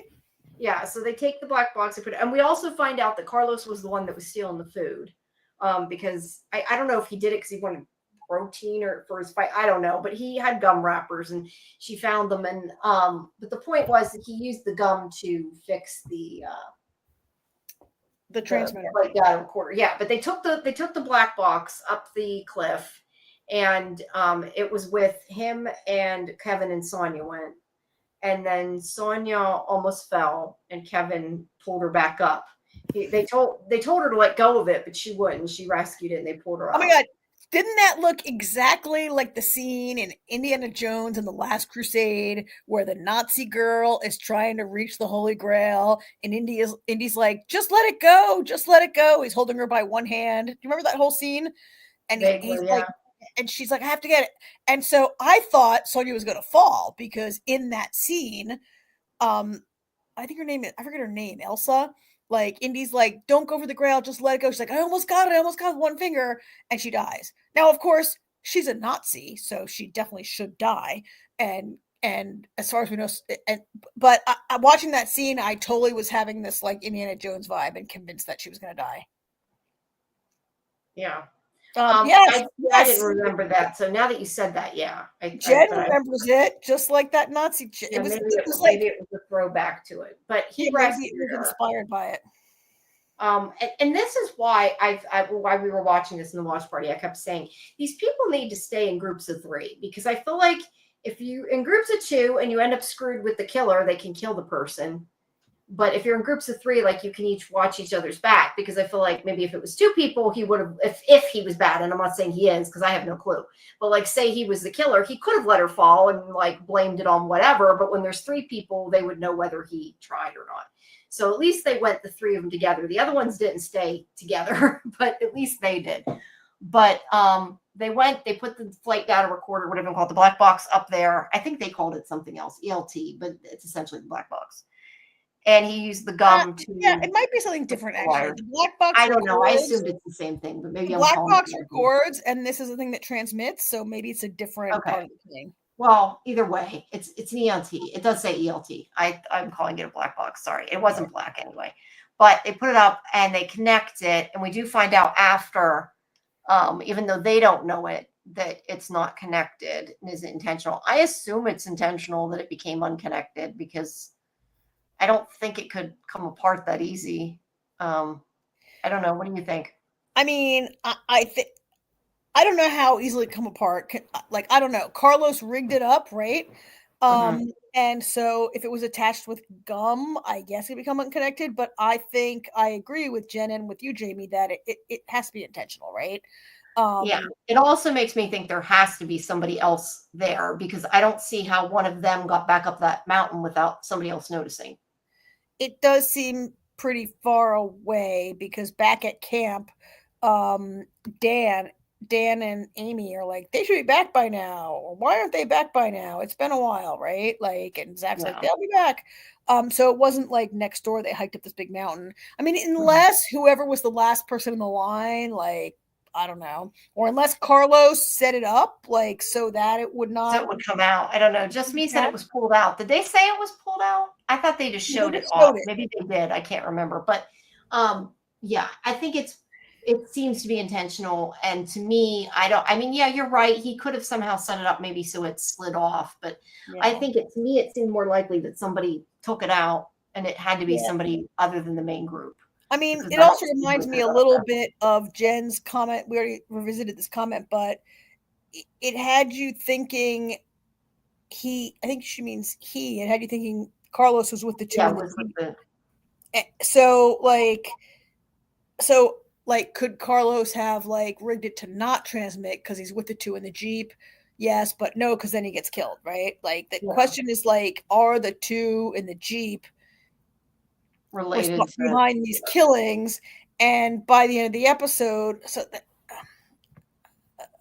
yeah, it's not clear, but we all agree it's intentional.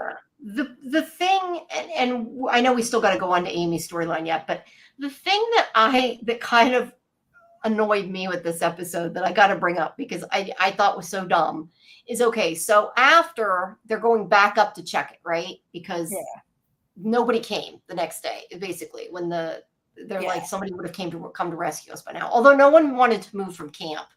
So I just suggested, well, we should move somewhere where they'll see us, and nobody listened. But aside from that, nobody came, so they figured that something happened to it. So they head up the cliff. Her and Kevin go back up, and they see vultures. Now, they're almost up the cliff, or at least they're halfway up the cliff. I don't know. They didn't show exactly how far they are. Did you not think it was pretty stupid that they turned around and went back because they saw the vultures? Like, dude, if you see vultures circling somebody, it's too late. Like, they should have went the rest of the way up the mountain. That was my opinion. I thought, go see the recorder or the transmitter or whatever before you come back down. But I don't know. I mean, maybe that's just in television. It's like that. But it's like you knew that he was dead as soon as you saw the vultures. So, I mean, they had to go see. He agrees. They should have gone all the way up the hill. That's what I'm saying. Like, they had to go see who was dead. And I mean, I do think it's possible that. I still would have checked it first, then went to see. I do think it's possible that the birds could be circling, like waiting for someone to die. I guess. I mean, what bothers me is that they're crows. Like they're in the jungle of Mexico, and they like show vultures circling, but they keep showing crows on this show, and I'm like, I don't think. You're right. They weren't vultures in the end anyway. I assume what they saw from the mountain were, but maybe they weren't supposed to be either. I don't know. I don't think crows live in the jungle, but I mean, I guess I could be wrong, but I don't think crows live in the jungle. That's what bothers me. Jen said that Sonya's sus and that she thinks she pulled out the wire. I don't know though how she could have pulled out the wire without anybody knowing it though. Like. And unless I guess they could have gone up in the middle of the night, but I don't know. I'm just not sure how one of them could have done it and not been caught. Like if they had done, maybe Carlos did it and then he got killed on the way back or something, but that I don't think was the case considering he got killed. So I don't know. Yeah. But at any rate, it's not fixed and they didn't find that out. So yeah, that kind of irritated me. Yeah. So the other storyline we have is that Amy takes a poker from the fire. Well, I mean, not a poker, but you know what I mean, a stick that's hot, whatever you want to call it. Yeah, like a torch, kind of. Yeah. Not a torch, but like a. Yeah, that's what I said. It's not really a poker. I'm calling it a poker. But she takes it out of the fire, and she sees this guy again with a gun, and she goes to stab him, and it ends up being.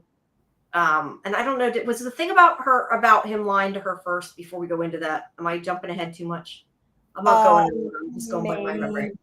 I think that might have been first. Them? Yeah, let's first talk about his lies. Okay, so she's been talking to Lisa, who is telling her that she doesn't know him and is making her suspicious of him. But well, she doesn't know him. She does. It's becoming clearer and clearer that she really doesn't know him. No, she doesn't. Right? And she married him to like get away from her father. Probably, yeah. Right. But he finds out that Lisa's talking to her about him, and he gets really mad, and he like grabs her and kind of hurts her, and shows that he's clearly very controlling, has anger issues.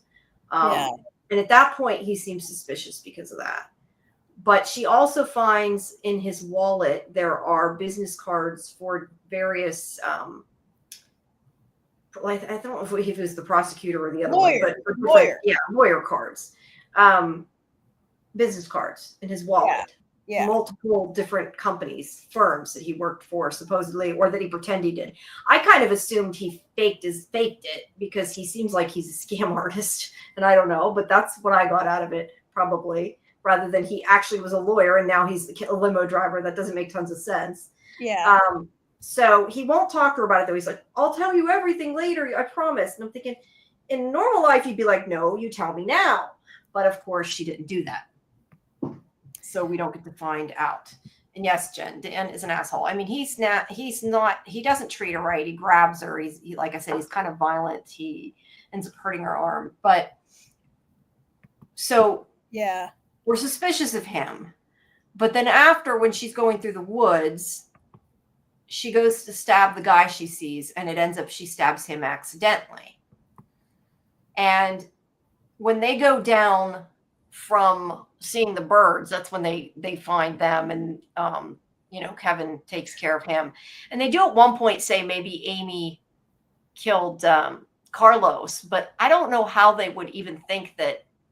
I mean, I don't know that she could take down a wrestler, right? No, Like, there's no way. There's no way she killed Carlos. There's right, like this person gets on top of him, surprises him, gets on top of him, and stabs him. And I just don't see. And Amy is tiny, right? Yeah, I don't see that happen. And like, look at her next. So Dan is not a big guy. She's next to Dan in this picture, right? And then you can see her like in like these group. See, like she's little, right? And yeah, there's no way. Like we saw multiple shots of Carlos like in the woods at night doing pull-ups and exercising, and there's no way. Yeah. So there's no way. But and he didn't. Jessamine's right. He didn't fight back. I mean, clearly, I think somebody surprised him, but still, I don't think somebody her size could take him down. But anyway, also Jen did say, she thinks he's a scammer and a con man. That's what I said. I think. I think he married her for the money, right? And we also see his tattoos, which I kind of assume are probably prison tattoos, but I don't know. Yeah, I don't know. I don't know. I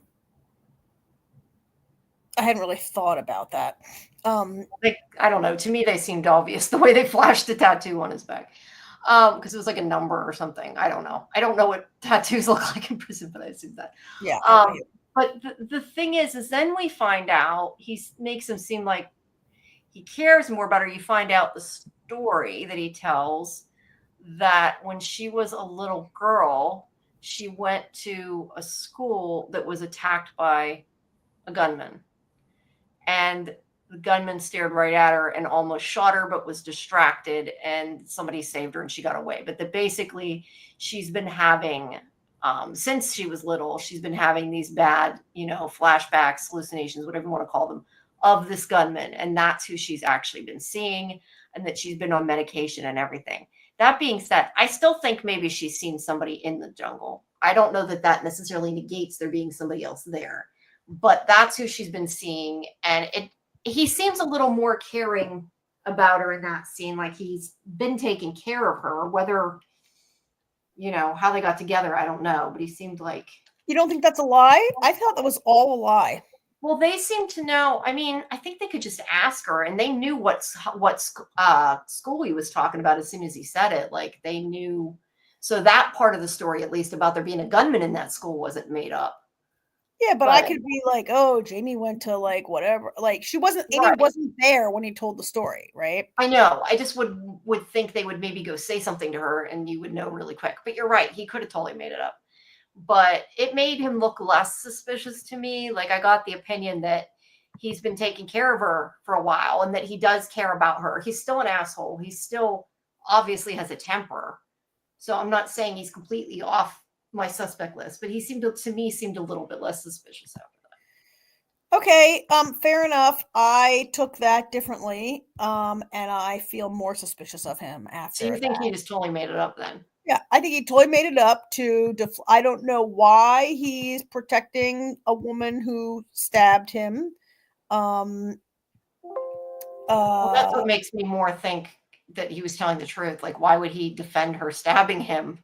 Why wouldn't he say, she thought she saw somebody? Like, why go through making that whole story up? But I guess if he is a con man, maybe he's good at, coming up with things on the fly. I don't know. I mean, he wants to. I don't know.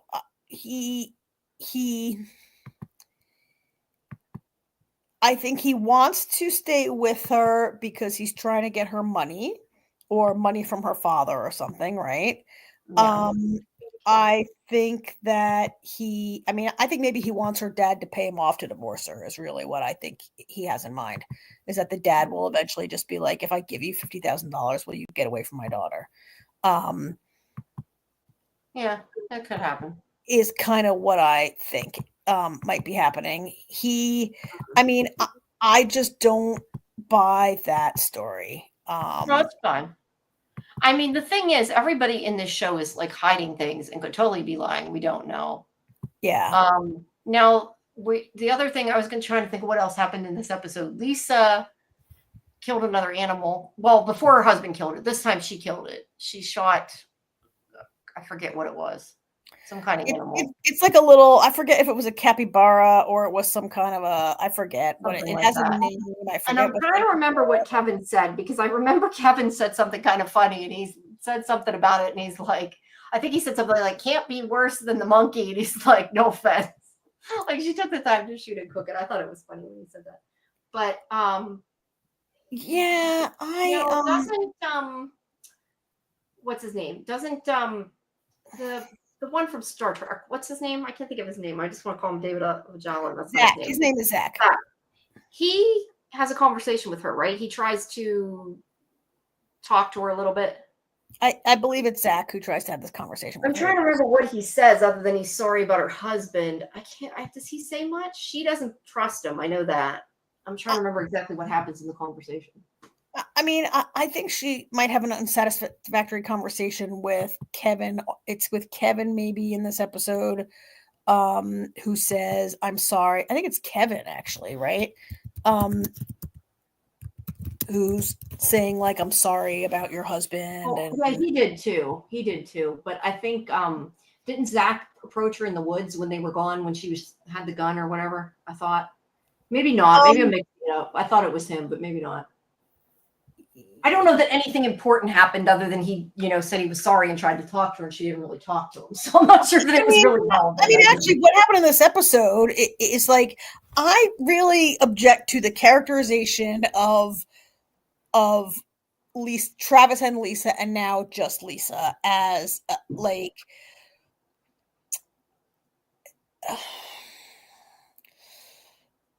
they are from Oklahoma and they are hunters and they have a certain kind of an accent. And we've talked about this a little bit in the way, like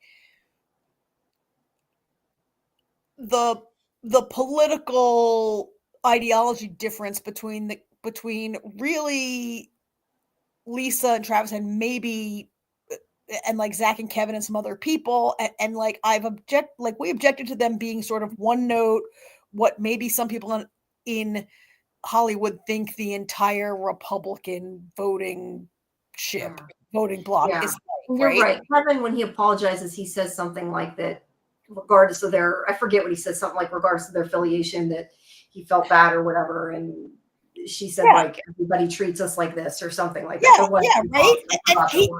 And like nobody's ever said who they voted for or what party they belong to. Like Kevin has made an assumption about their political affiliation. Well, they said about the MAGA sticker, so you have to kind of assume that. They give a 10% discount if you have a MAGA sticker. Yeah, and Travis had referred to him as a libtard last week, which I was like, do people even really say that, or is that just some stupid tweeting thing that people? I don't know, because I've never heard it, but I have. And there's a line in this week's episode where I guess they're talking about this, and Lisa says, "Oh, you're worried because there's more of us than there are of you," and it's sort of this vaguely menacing kind of thing, and I just really.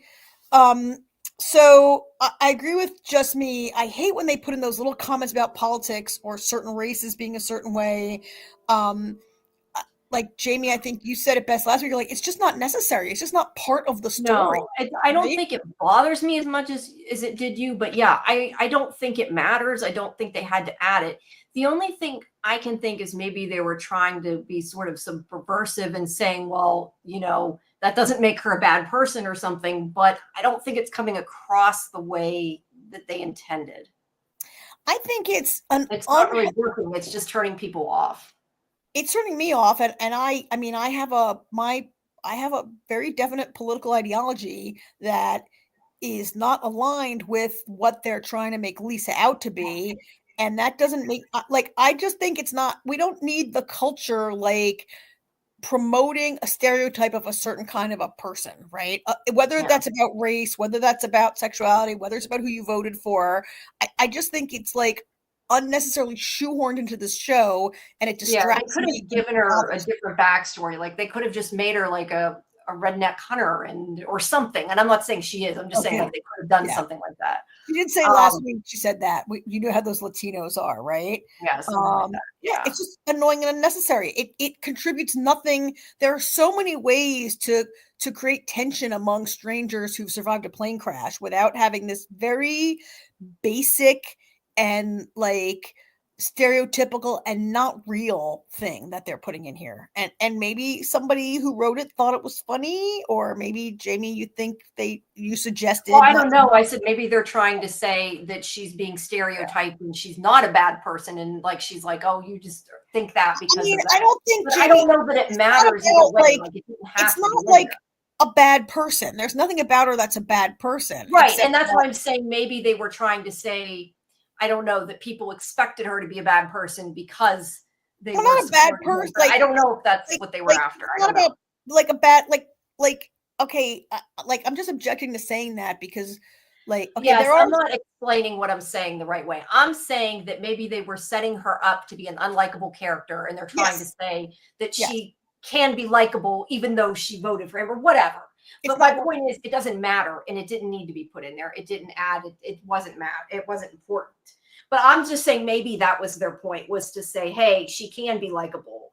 But I think you are letting. She's not likable. She's very abrasive to all the other characters. She called them all murderers immediately. She's not endearing herself to anyone, and that's okay. But I think Jamie, like, I appreciate you trying to maybe let them off the hook, but Just Me's got it. It's cheap writing. It's just not. It is. I just was wondering if that's what their intention was. But my point is, whether that was their intention or not, it's not coming across that way. It's a waste of time on a show that has given us nothing in terms of what is actually going on here. Yeah, right? Yeah. Jen hates that shit too, and it's a bad stereotype to use and build her character off that choice, like it's a lifestyle choice, right? Like that she chose to like put a MAGA sticker on her car to, I don't know, like she has beliefs. She's entitled to those beliefs. Yeah. This character, we think, and like if she, and she's like, look, if I wasn't a hunter, you guys would be starving right now. And and that part, I think, works. That's why I said they could have just had her be like a hardened hunter, redneck, whatever would have worked. A hunter, they made her a hunter and a redneck and a Republican and a MAGA. Yeah, they didn't need to add all the other ants. It's a very kind of. It's cheap writing. It's not good characterization. They could be doing so much more with this woman who's just lost her husband and is devastated and is also the only person who can feed them, and was also the first person to realize that like there's all is not right in this jungle. Yeah. And she's gotten no credit at all for being the first person to be like, somebody is trying, like, now, as you pointed out, that Carlos is definitely murdered, and it's not an accident. It's not from the plane crash. He was stabbed to death. It's not, food poisoning. And it was with Travis's knife. That was the other thing we didn't mention. Yeah, and Lisa called it, and like, no one's like, oh my God, Lisa, you were right. I'm sorry I called you crazy. Like,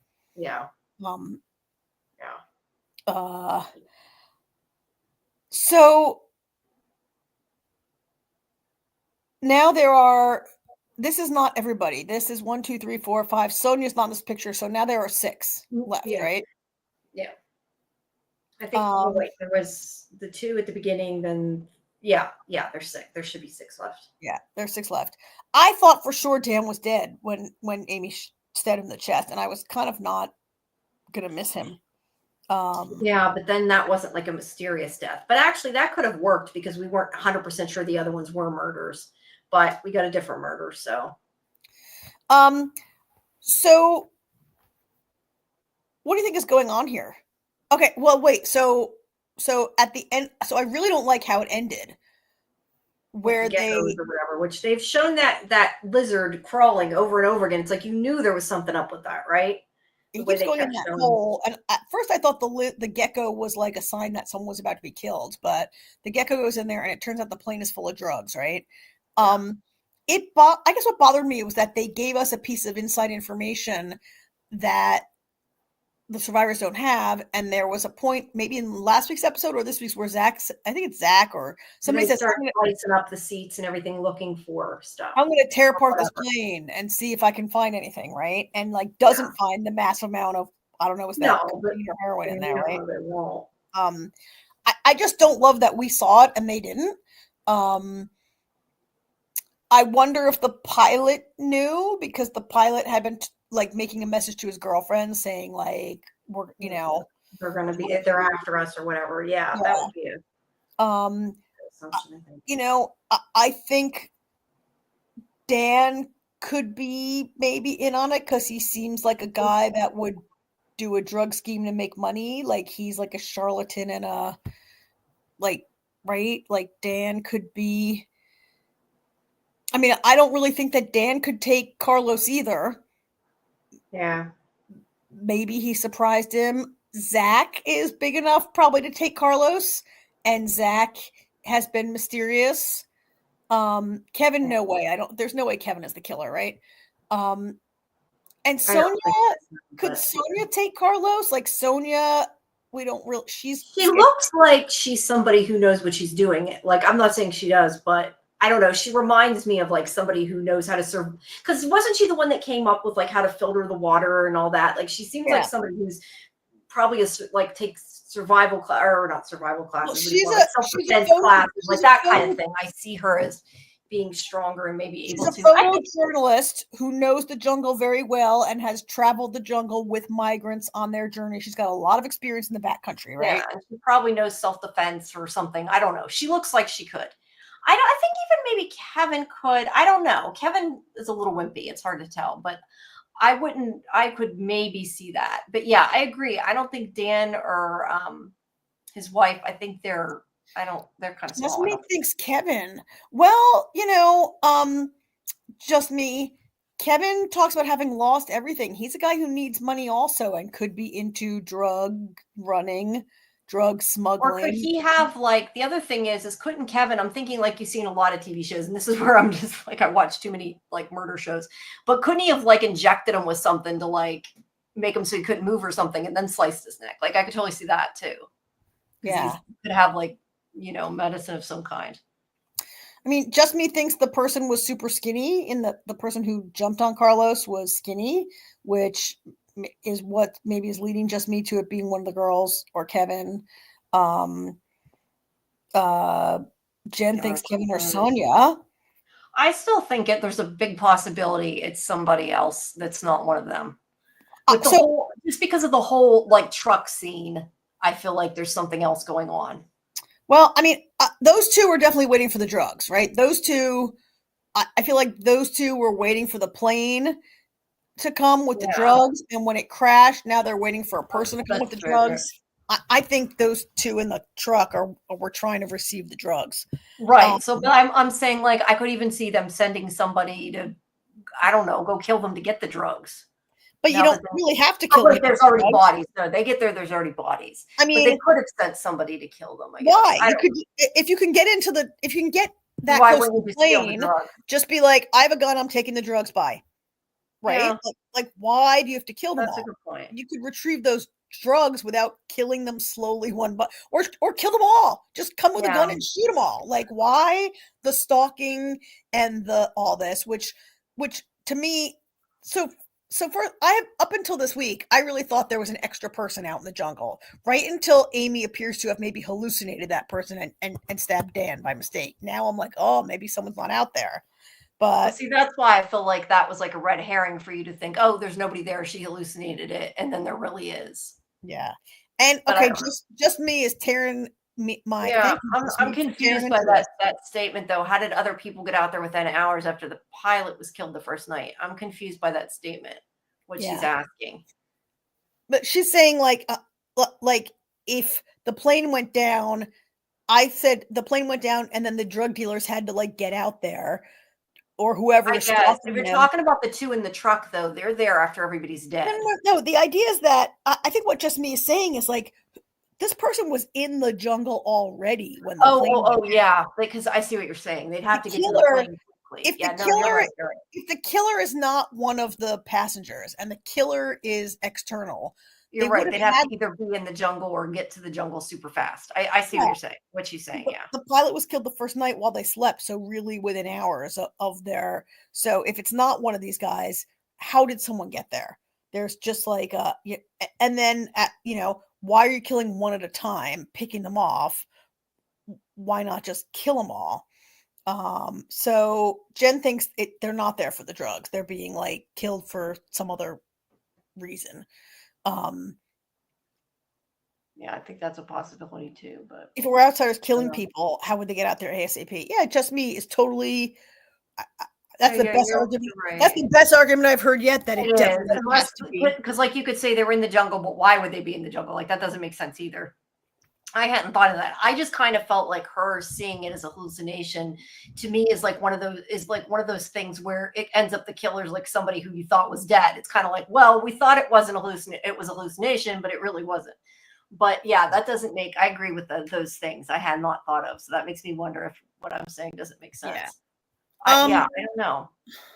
Also, like Travis may have been killed by food poisoning. And he ate 2 portions. So, like someone said, oh, do you think Amy was the target? Because he ate his own portion and then he ate Amy's portion. So was Travis the target or was Amy the target? And I guess if I don't know, like that seems like a lot to go through when you also can just suffocate people or kill them with a knife or whatever. Like who I mean maybe like who would do that and why, and it's like a non-guaranteed way to I don't know. I'm just talking here trying to think through. No, but I remember she says that the plane was sabotaged and didn't have fuel, so maybe people were there waiting. That would make sense though. Like they were going to take the plane down no matter what, so they were there waiting for the plane. Oh, like maybe it was a calculated plan to take down the plane near a certain location. When it was in the jungle, and that would make sense for them to already be in the jungle in that case. I hate to interrupt your in-depth sleuthing, especially on a show that Karen does not seem to like. But it's time to move on. It's time to move on. But we still have Daredevil, which should be a shorter conversation. Yeah. I was gonna say let's go through the last comments. So I think drugs and killings are 2 birds, one plane. Yeah. Yeah. And the husband probably added her meds to the food or something, and they interacted with Travis. That would make sense too. These are all that Dan was trying to kill Amy. Yeah, maybe. And Travis ate her meds.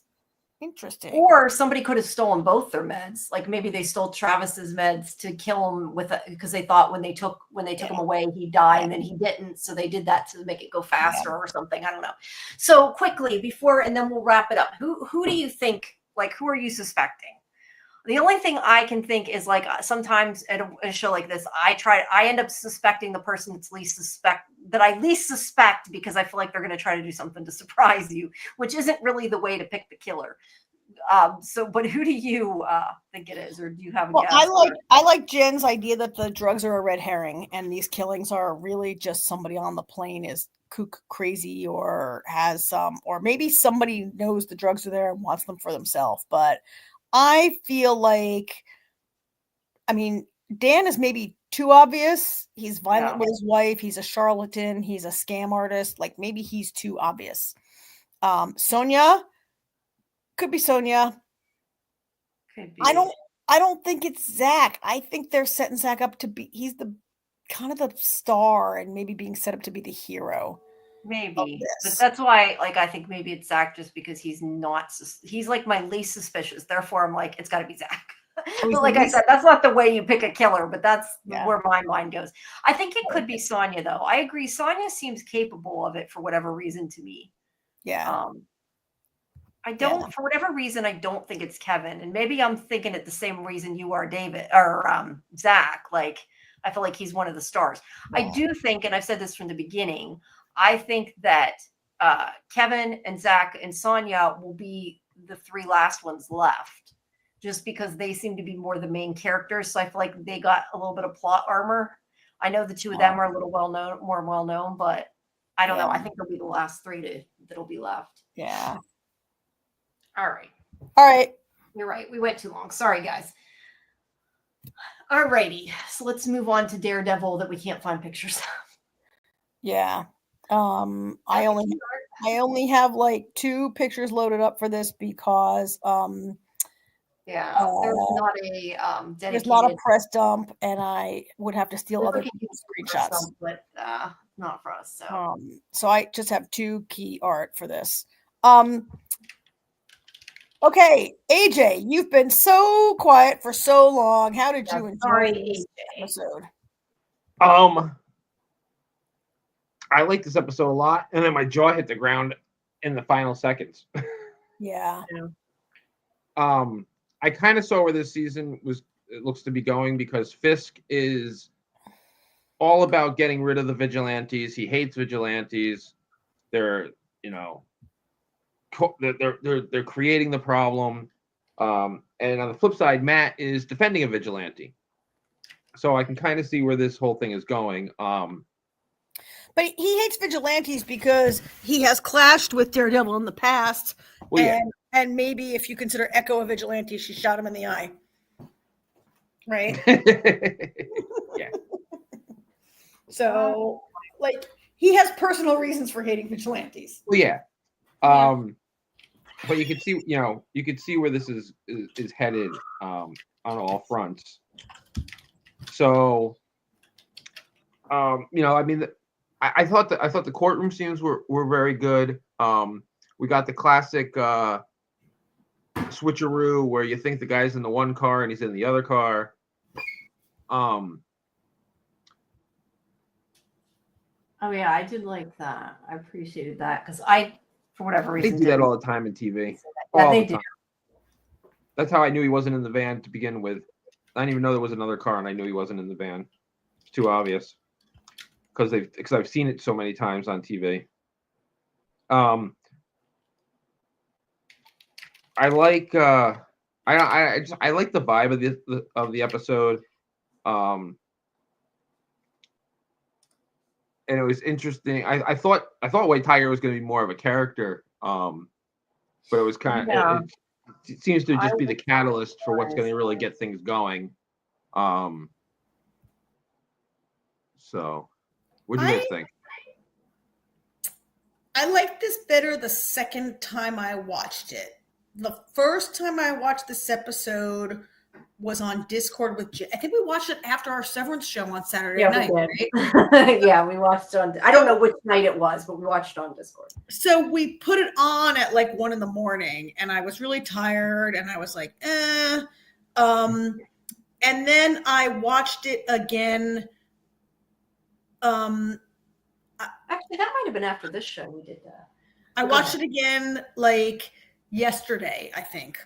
And I liked it a lot better the second time I watched it, when I was able to maybe have my full brain that didn't just spend 3 hours talking about a different show.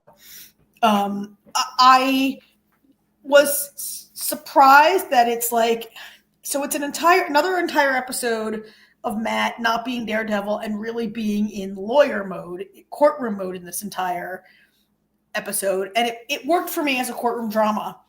I thought I might be more impatient to see Daredevil, but yeah, I kind of thought so too, but I didn't find myself feeling that way. Yeah. How did you like it, Jamie? Did you rewatch it after Saturday night? No, I did not, but I've gotten used to, I think, chatting while I watch things. I enjoyed it. I was more surprised, like we had found out about White Tiger in I think the previous episode, 1 or 2. I don't know. We had found out about. So I like that they brought him back in and that he was kind of like the main plot and that they had a different vigilante. But I like AJ, like I think that my thing was I was shocked, like after all this, they killed him at the very end. I mean, part of me during it was like, they're not going to let them get away with this. Like they're going to be, the cops aren't going to I didn't necessarily expect it would be Fisk. But so there was a part of me that for a while thought that, but then when they just shot him like that, it was done in a way that it made it surprising. So I guess I like that, but I also don't like they killed him. Like, I thought he was a good character. I kind of would have liked to have seen him in other episodes. Like, it was interesting to have a different vigilante, I guess, other than Daredevil. And I know some of this is setting up for Punisher to come, but I don't know anything about Punisher, so a lot of that goes over my head, other than, like, I've read that it's supposed to be about Punisher. But yeah, I liked the way, I guess the one part I did like a lot too, though, is I liked the way that he convinced the jury. I didn't like in a way that he went against that guy and didn't tell him what he was going to do, but the fact that he beat Jamie, that he went against that guy. You mean Sorry. that Matt used his identity to be, because I mean, it's hard to fight against cops, right? But he used his identity to be like, the cops like this guy, you know, he saved people's lives. He's done things out of the goodness of his heart and everything. And he convinced them of that. I like the way that part of the courtroom thing, I guess, is what I'm saying. That he used White Tiger to like against. So, all right. Against So what you're saying, wishes. I think I got it. I wish though he What would have told Jamie's- him his secret identity. Okay. That was my only question. Sorry. What Jamie is poorly saying is, I think what she's saying is, she liked that Matt, after asking for the court not to disclose his secret identity that he was White Tiger, that Matt went against the grain and then released it himself because after their witness flaked, Matt knew they were screwed and decided to switch tactics and present him as a hero to acquit him. Is that what you're trying to say, Jamie? And the judge was angry, but and rightfully so. The judge definitely had a right. I understand why the judge was mad. Yeah. But wasn't Hector also angry? Like, Hector didn't want to capitalize on White Tiger either, right? Well, no, yeah, that's because why I'm saying Matt should have told him who he was. I feel. Hector was upset because by Matt doing that, he couldn't be White Tiger anymore. Because now his identity is known and people will go after his family if he continues what he's doing, which is why vigilantes wear masks. Yeah, but he continued it anyway, which was kind of a dumb thing. Yeah, and then died 2 seconds later. Yeah. Yeah, I mean, I think that. So, did Matt do the right thing? Did Matt do the wrong thing? I think he maybe did the wrong thing. Like, Matt, so a lawyer is supposed to give his client the most robust defense he can, right? But a client is also supposed to, like, go with his client's wishes, right? And if the client doesn't want to reveal his identity, like, and I can't believe Matt, who has a secret identity, would do that. I can, because there's one very simple fact in this whole thing. Matt knew the minute that witness flaked, they lost. They lost the case. They had and he no probably, proof. and he Hold probably, on. Jamie, hold on. There's no proof otherwise that he did not kill that cop. Now you're going against his word versus cops. And if he's found guilty, it's the death penalty. You kill a cop, you die. Yes. And I was going to say, I think he probably knew that he would get over losing that identity if it meant saving his life and saving his family.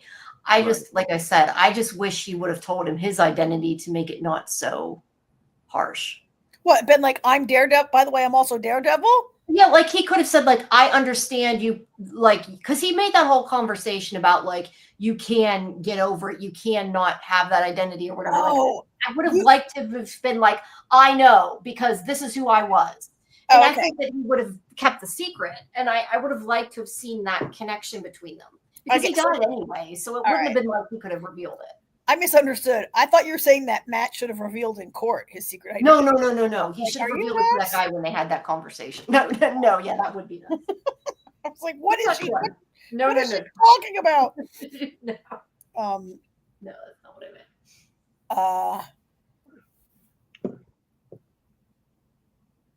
meant. It was all so I do want to talk about Kingpin, but at the end of the episode, Hector is murdered. and the person who kills him is wearing a t-shirt with the Punisher logo on it, right? The assassin kills him, like Yes. murders him.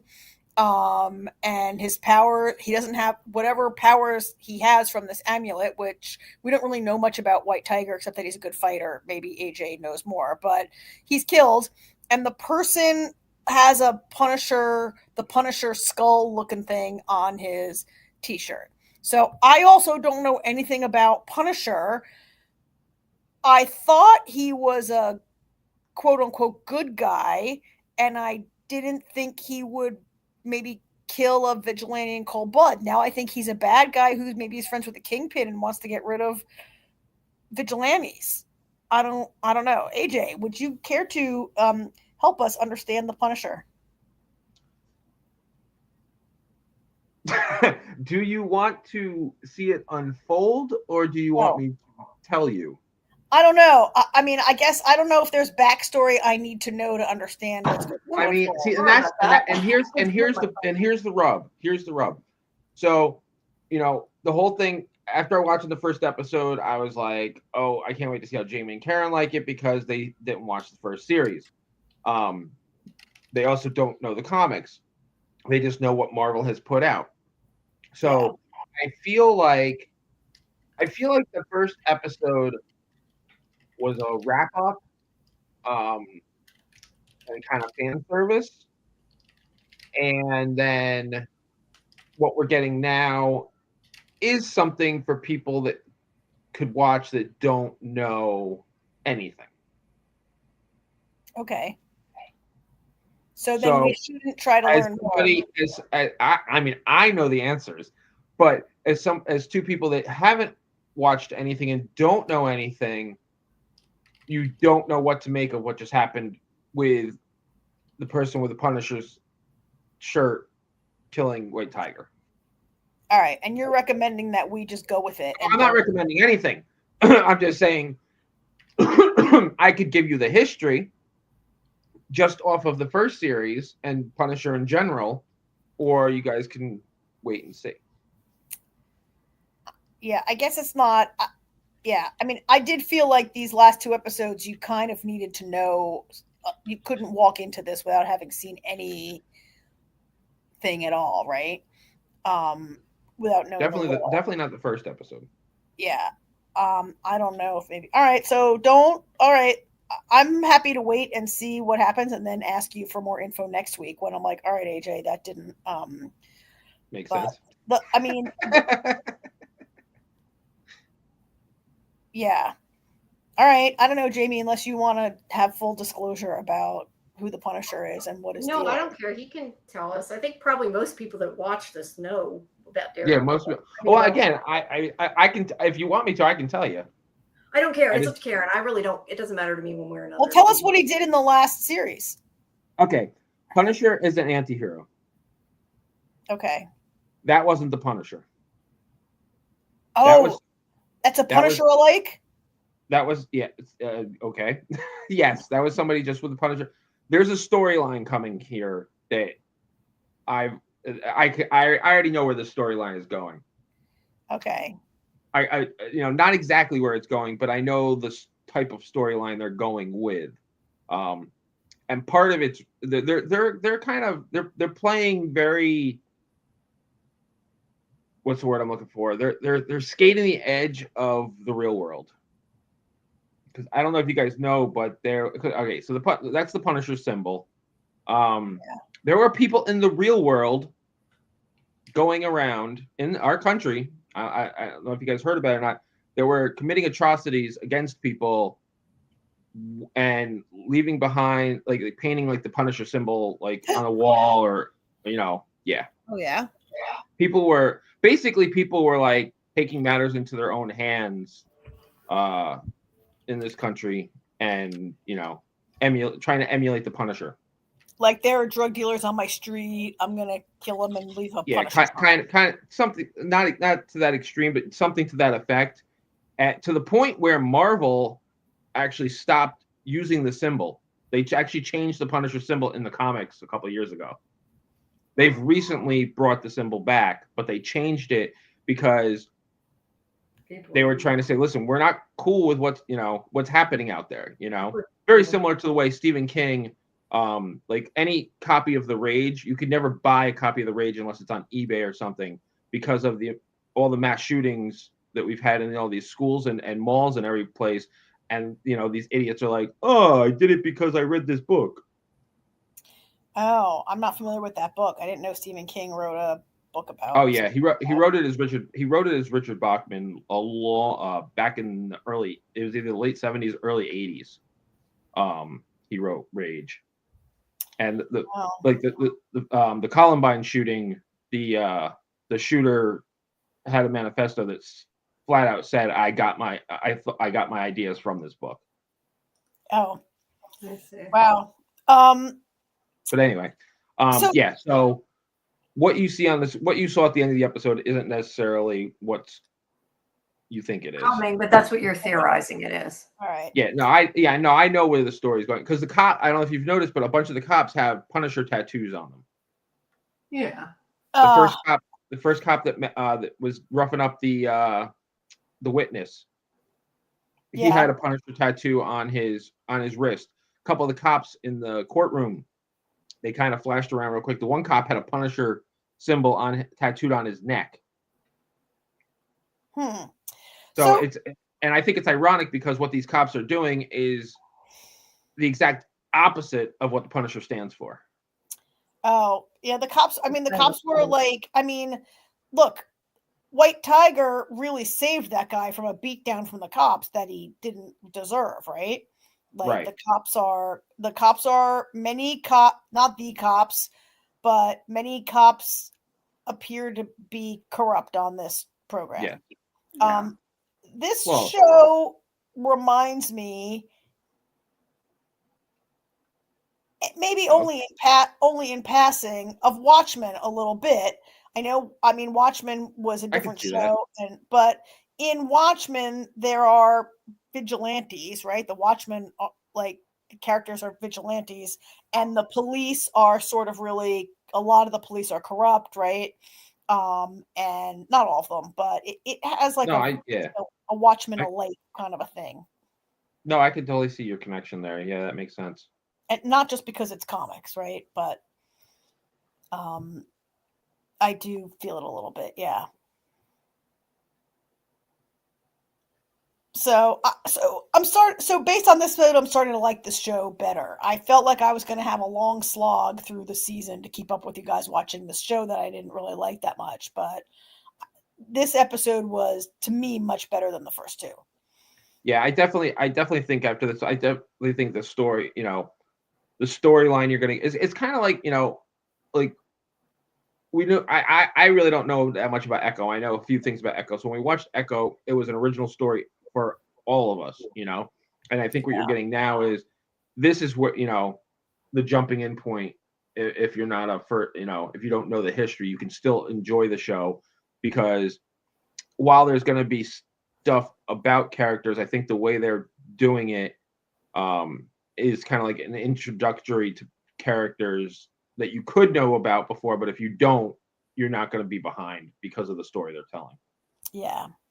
Like, I guarantee, I'm sure that once the Punisher shows up, there's going to be some exposition. Yeah. Quickly before we go, let's talk about Fisk and his wife Vanessa. Because we saw this part where she's like, so we had seen previously that Red Hook is like a neutral zone and there are no tolls paid and whatever.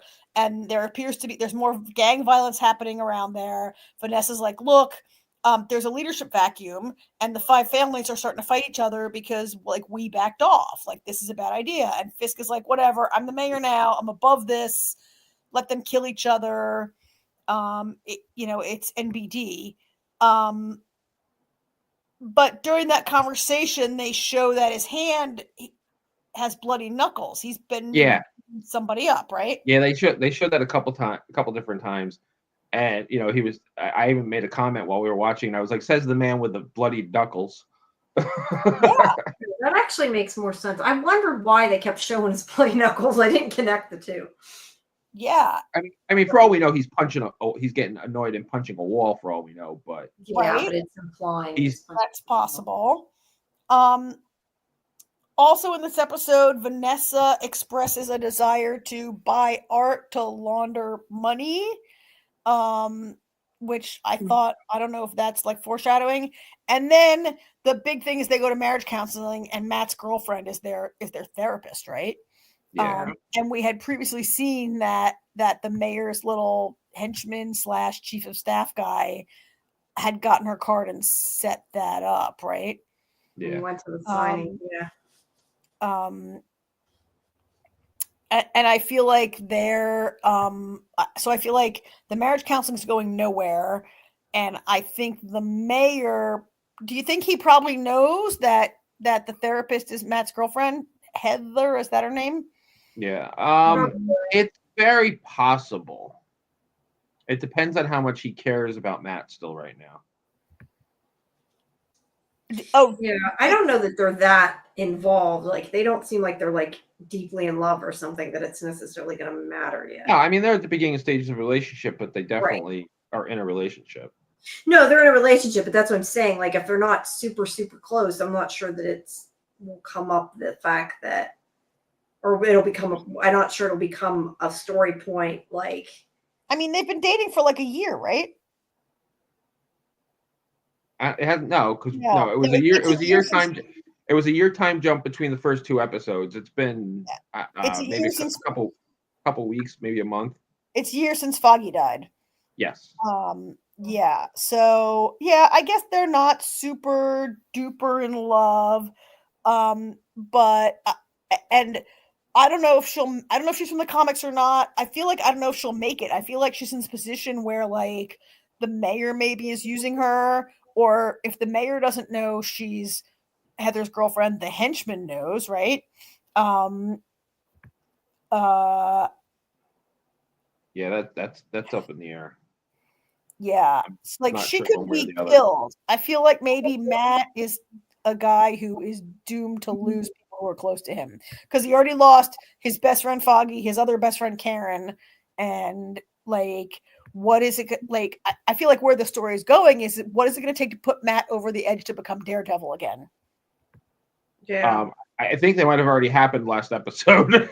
Oh, when White Tiger. I mean, I could be wrong, but I mean, that's definitely White Tiger getting killed like that is definitely going to be part of a catalyst.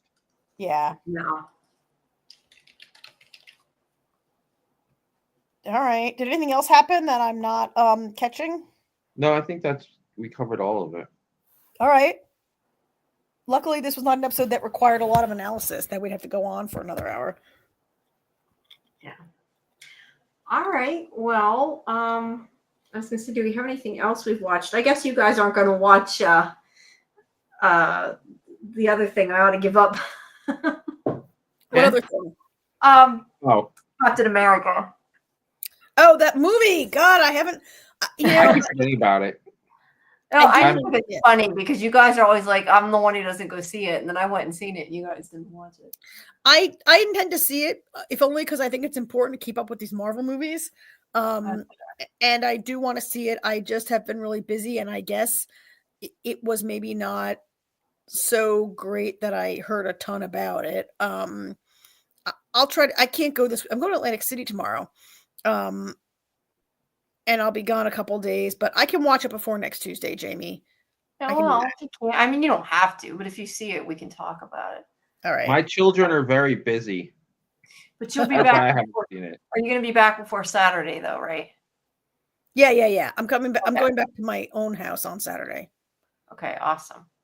Yeah. Well, I was going to say, everybody, we have 9 p.m. Eastern is our watch party for Severance on Saturday, followed by our live stream at 10 for the season finale. We'll be joined by Mark Geller, who plays Kier at the beginning of it, before we deep dive our episode. And then Sunday is our Yellow Jackets live stream. And of course, we have the watch party beforehand. And also Thursday night, Friday morning, whatever you want to call it, midnight when it drops, we have a watch party. And then the 27th, we have Yellow Jackets special guest Vanessa Prasad, who plays Jen, who's going to be on our show live. So those are kind of our things coming up right now. But if you go to our Discord, if you haven't, please join it. You can find a schedule, all that fun stuff, and find out about what's going on before it happens. Please make sure you subscribe to SciFi Vision on YouTube. Check out the rest of the channel as well as scifivision.com.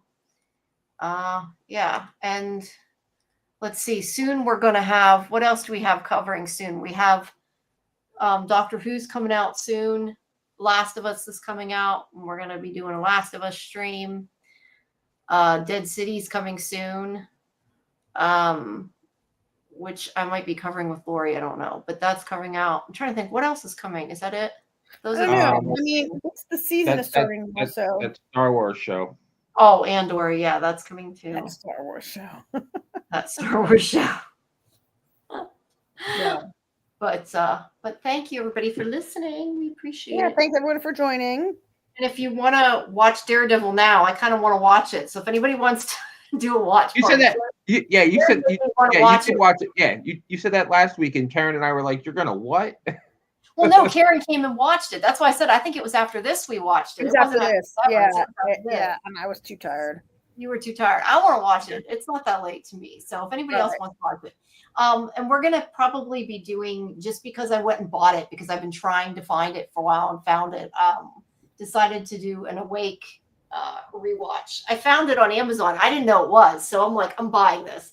So we watched the premiere episode the one night, but we're going to do like an official watch party because we want to start doing some shows that I think like the people that like From and Yellow Jackets and Severance and all that might appreciate. So well, I mean, your favorite actor was in it, was why you want to watch it, right? Yeah, well, that's why I originally watched it. But I love that show, whether he's in it or not. That is an awesome show. Yeah, I can't believe they canceled it. I know. I had covered it quite extensively when it was on. I think that was the first time I ever talked to Jason Isaac. And DB Wong was in it too. Yeah, it had a good cast. Yeah, he's in it. So yeah, that's a good show because we've been talking about different ones we're gonna watch, like that, maybe Dollhouse, the OA. I know some people want to watch Andor. I'm fine to watch that in watch party because otherwise I don't know. Otherwise I gotta force myself to watch it for this show. So yeah, I'm cool to watch it in Discord, whatever. All right. All right, everybody. Well, thank you if you stuck with us, and hopefully we'll see you on Saturday. All right. Good night, all. Severance finale. And also, if you Google Severance right now and you click there's like a little I don't know what you want to call it, celebration button thing that pops up and you click it that makes like little blue balloons. I just found that out. Somebody posted that. It makes little blue balloons fly on the screen. So that's kind of cool. Fun. But did you ever watch the Christmas episode of Doctor Who yet, Karen? I did watch it. Yes, you did watch it. Speaking of Doctor Who, yeah, that's on in 24 days. Yes, it's very soon. Did you like it, Karen? I did watch it. I liked it. I might have mentioned to you on the side that like I had become accustomed for a long time that if there was going to be a new companion, they were introduced in the Christmas episode. And I knew, not always, but it was sort of a thing. And I knew it wasn't going to happen in this episode, but I did like Joy. Yeah, I would have liked to have seen Joy again. I wouldn't have minded her being a companion, maybe. I don't feel like I need her but I liked her. I thought she was likable. And I thought this was like a good old fashioned Doctor Who Christmas romp where he has a like a set thing that's happening. Right. I mean, one of the ones I didn't like was the Clara one was not my favorite Christmas episode. But which one? There was more than one. You had two, yeah. I mean, the first when she was first introduced before we knew who she was. Oh, okay. Because I was gonna say last Christmas was. I knew which one she was talking about. Yeah. I mean, of course, she's one of my less favorite companions. But I liked it. It was it was kind of enjoyable. It made sense. I liked the Time Hotel. Who I really liked was the woman who when Doctor Who What, has to the spend a, hotel? yeah, when Yeah. Doctor Who has to spend a year working in the hotel in England somewhere, and he makes friends with that woman. I forget her name now. I really liked her a lot, and I would have loved for her to be able to go. I was really disappointed that she wasn't going to be the companion, and then she gets, like, Doctor Who gets her a job offer at the Time Hotel, so I felt like it was a good resolution for her. Yeah, but I wonder. I'm really hoping that we do see her again, though. I liked her a lot. I mean, since she's working at the Time Hotel, I think it's very likely we could see her again. I think so too. I think so too. But yeah, that's coming soon. Finally, I just wish there were more episodes. Well, how many are there? 8? What is there? 8? I don't know. There's never very many. Look, that's how British series work. And yeah, but Doctor Who has always consistently been like 13. It used to be more, yeah. Since it came back. I mean, you can have more episodes, or you can have the security of it being on Disney and the increased budget of it being on Disney. You know what? Screw Disney. I feel like a lot of the problems Doctor Who is having is because of Disney. Yeah, I mean, I liked it when it was on BBC America. I'm not saying I don't like it on Disney, but I don't know that it increased the budget and some of it looks better, but what made Doctor Who great was not always, the visuals. Yeah. So it didn't really matter. I mean, hell, the Daleks have looked the same since 1963. Yeah, exactly. According to Internet Movie Database, but how accurate is that? There's 8. 8's good. 8's good. It's better than 6, right? Yeah. I mean, honestly, I'll say this, and then we probably have to go. Like, I don't object to there being. I object less to there being only a small number of episodes. I object more to the length of time it takes almost every. Like, we routinely wait a year and a half. That's fair. Yeah, that's fair. Well, I wouldn't care so much. There was only 8 if they weren't like a year and a half in between them. That's actually part of the problem is because the episodes are so short. Like so we get 8 episodes, and we have to wait 18 months. But like if we got 13, if we got 13 episodes, we're only waiting a year. You know what I mean? Yeah. It's dependent on it's perspective of the amount of episodes we get, which is why it seems longer. Yeah. They could even split the season in 2 though, and it maybe would make it stretch a little bit. I don't know that I want them to do that. I hate that. Yeah, I don't know that I want them to do that. I'm just saying it might stretch it a little bit. That is some network bullshit doing that. Yeah, that's true. You think people would have learned their lesson after Lost tried it that one time? Lost learned their lesson after doing it once, and other shows continued to do it. Lost did it because of the writer's strike, not because they wanted to. Yeah, that wasn't. Yeah. All right. Happened. But anyway, all right. As Ricky would say, my dudes, have a good night. Good night, you guys. Right. Good night, everybody. Good night.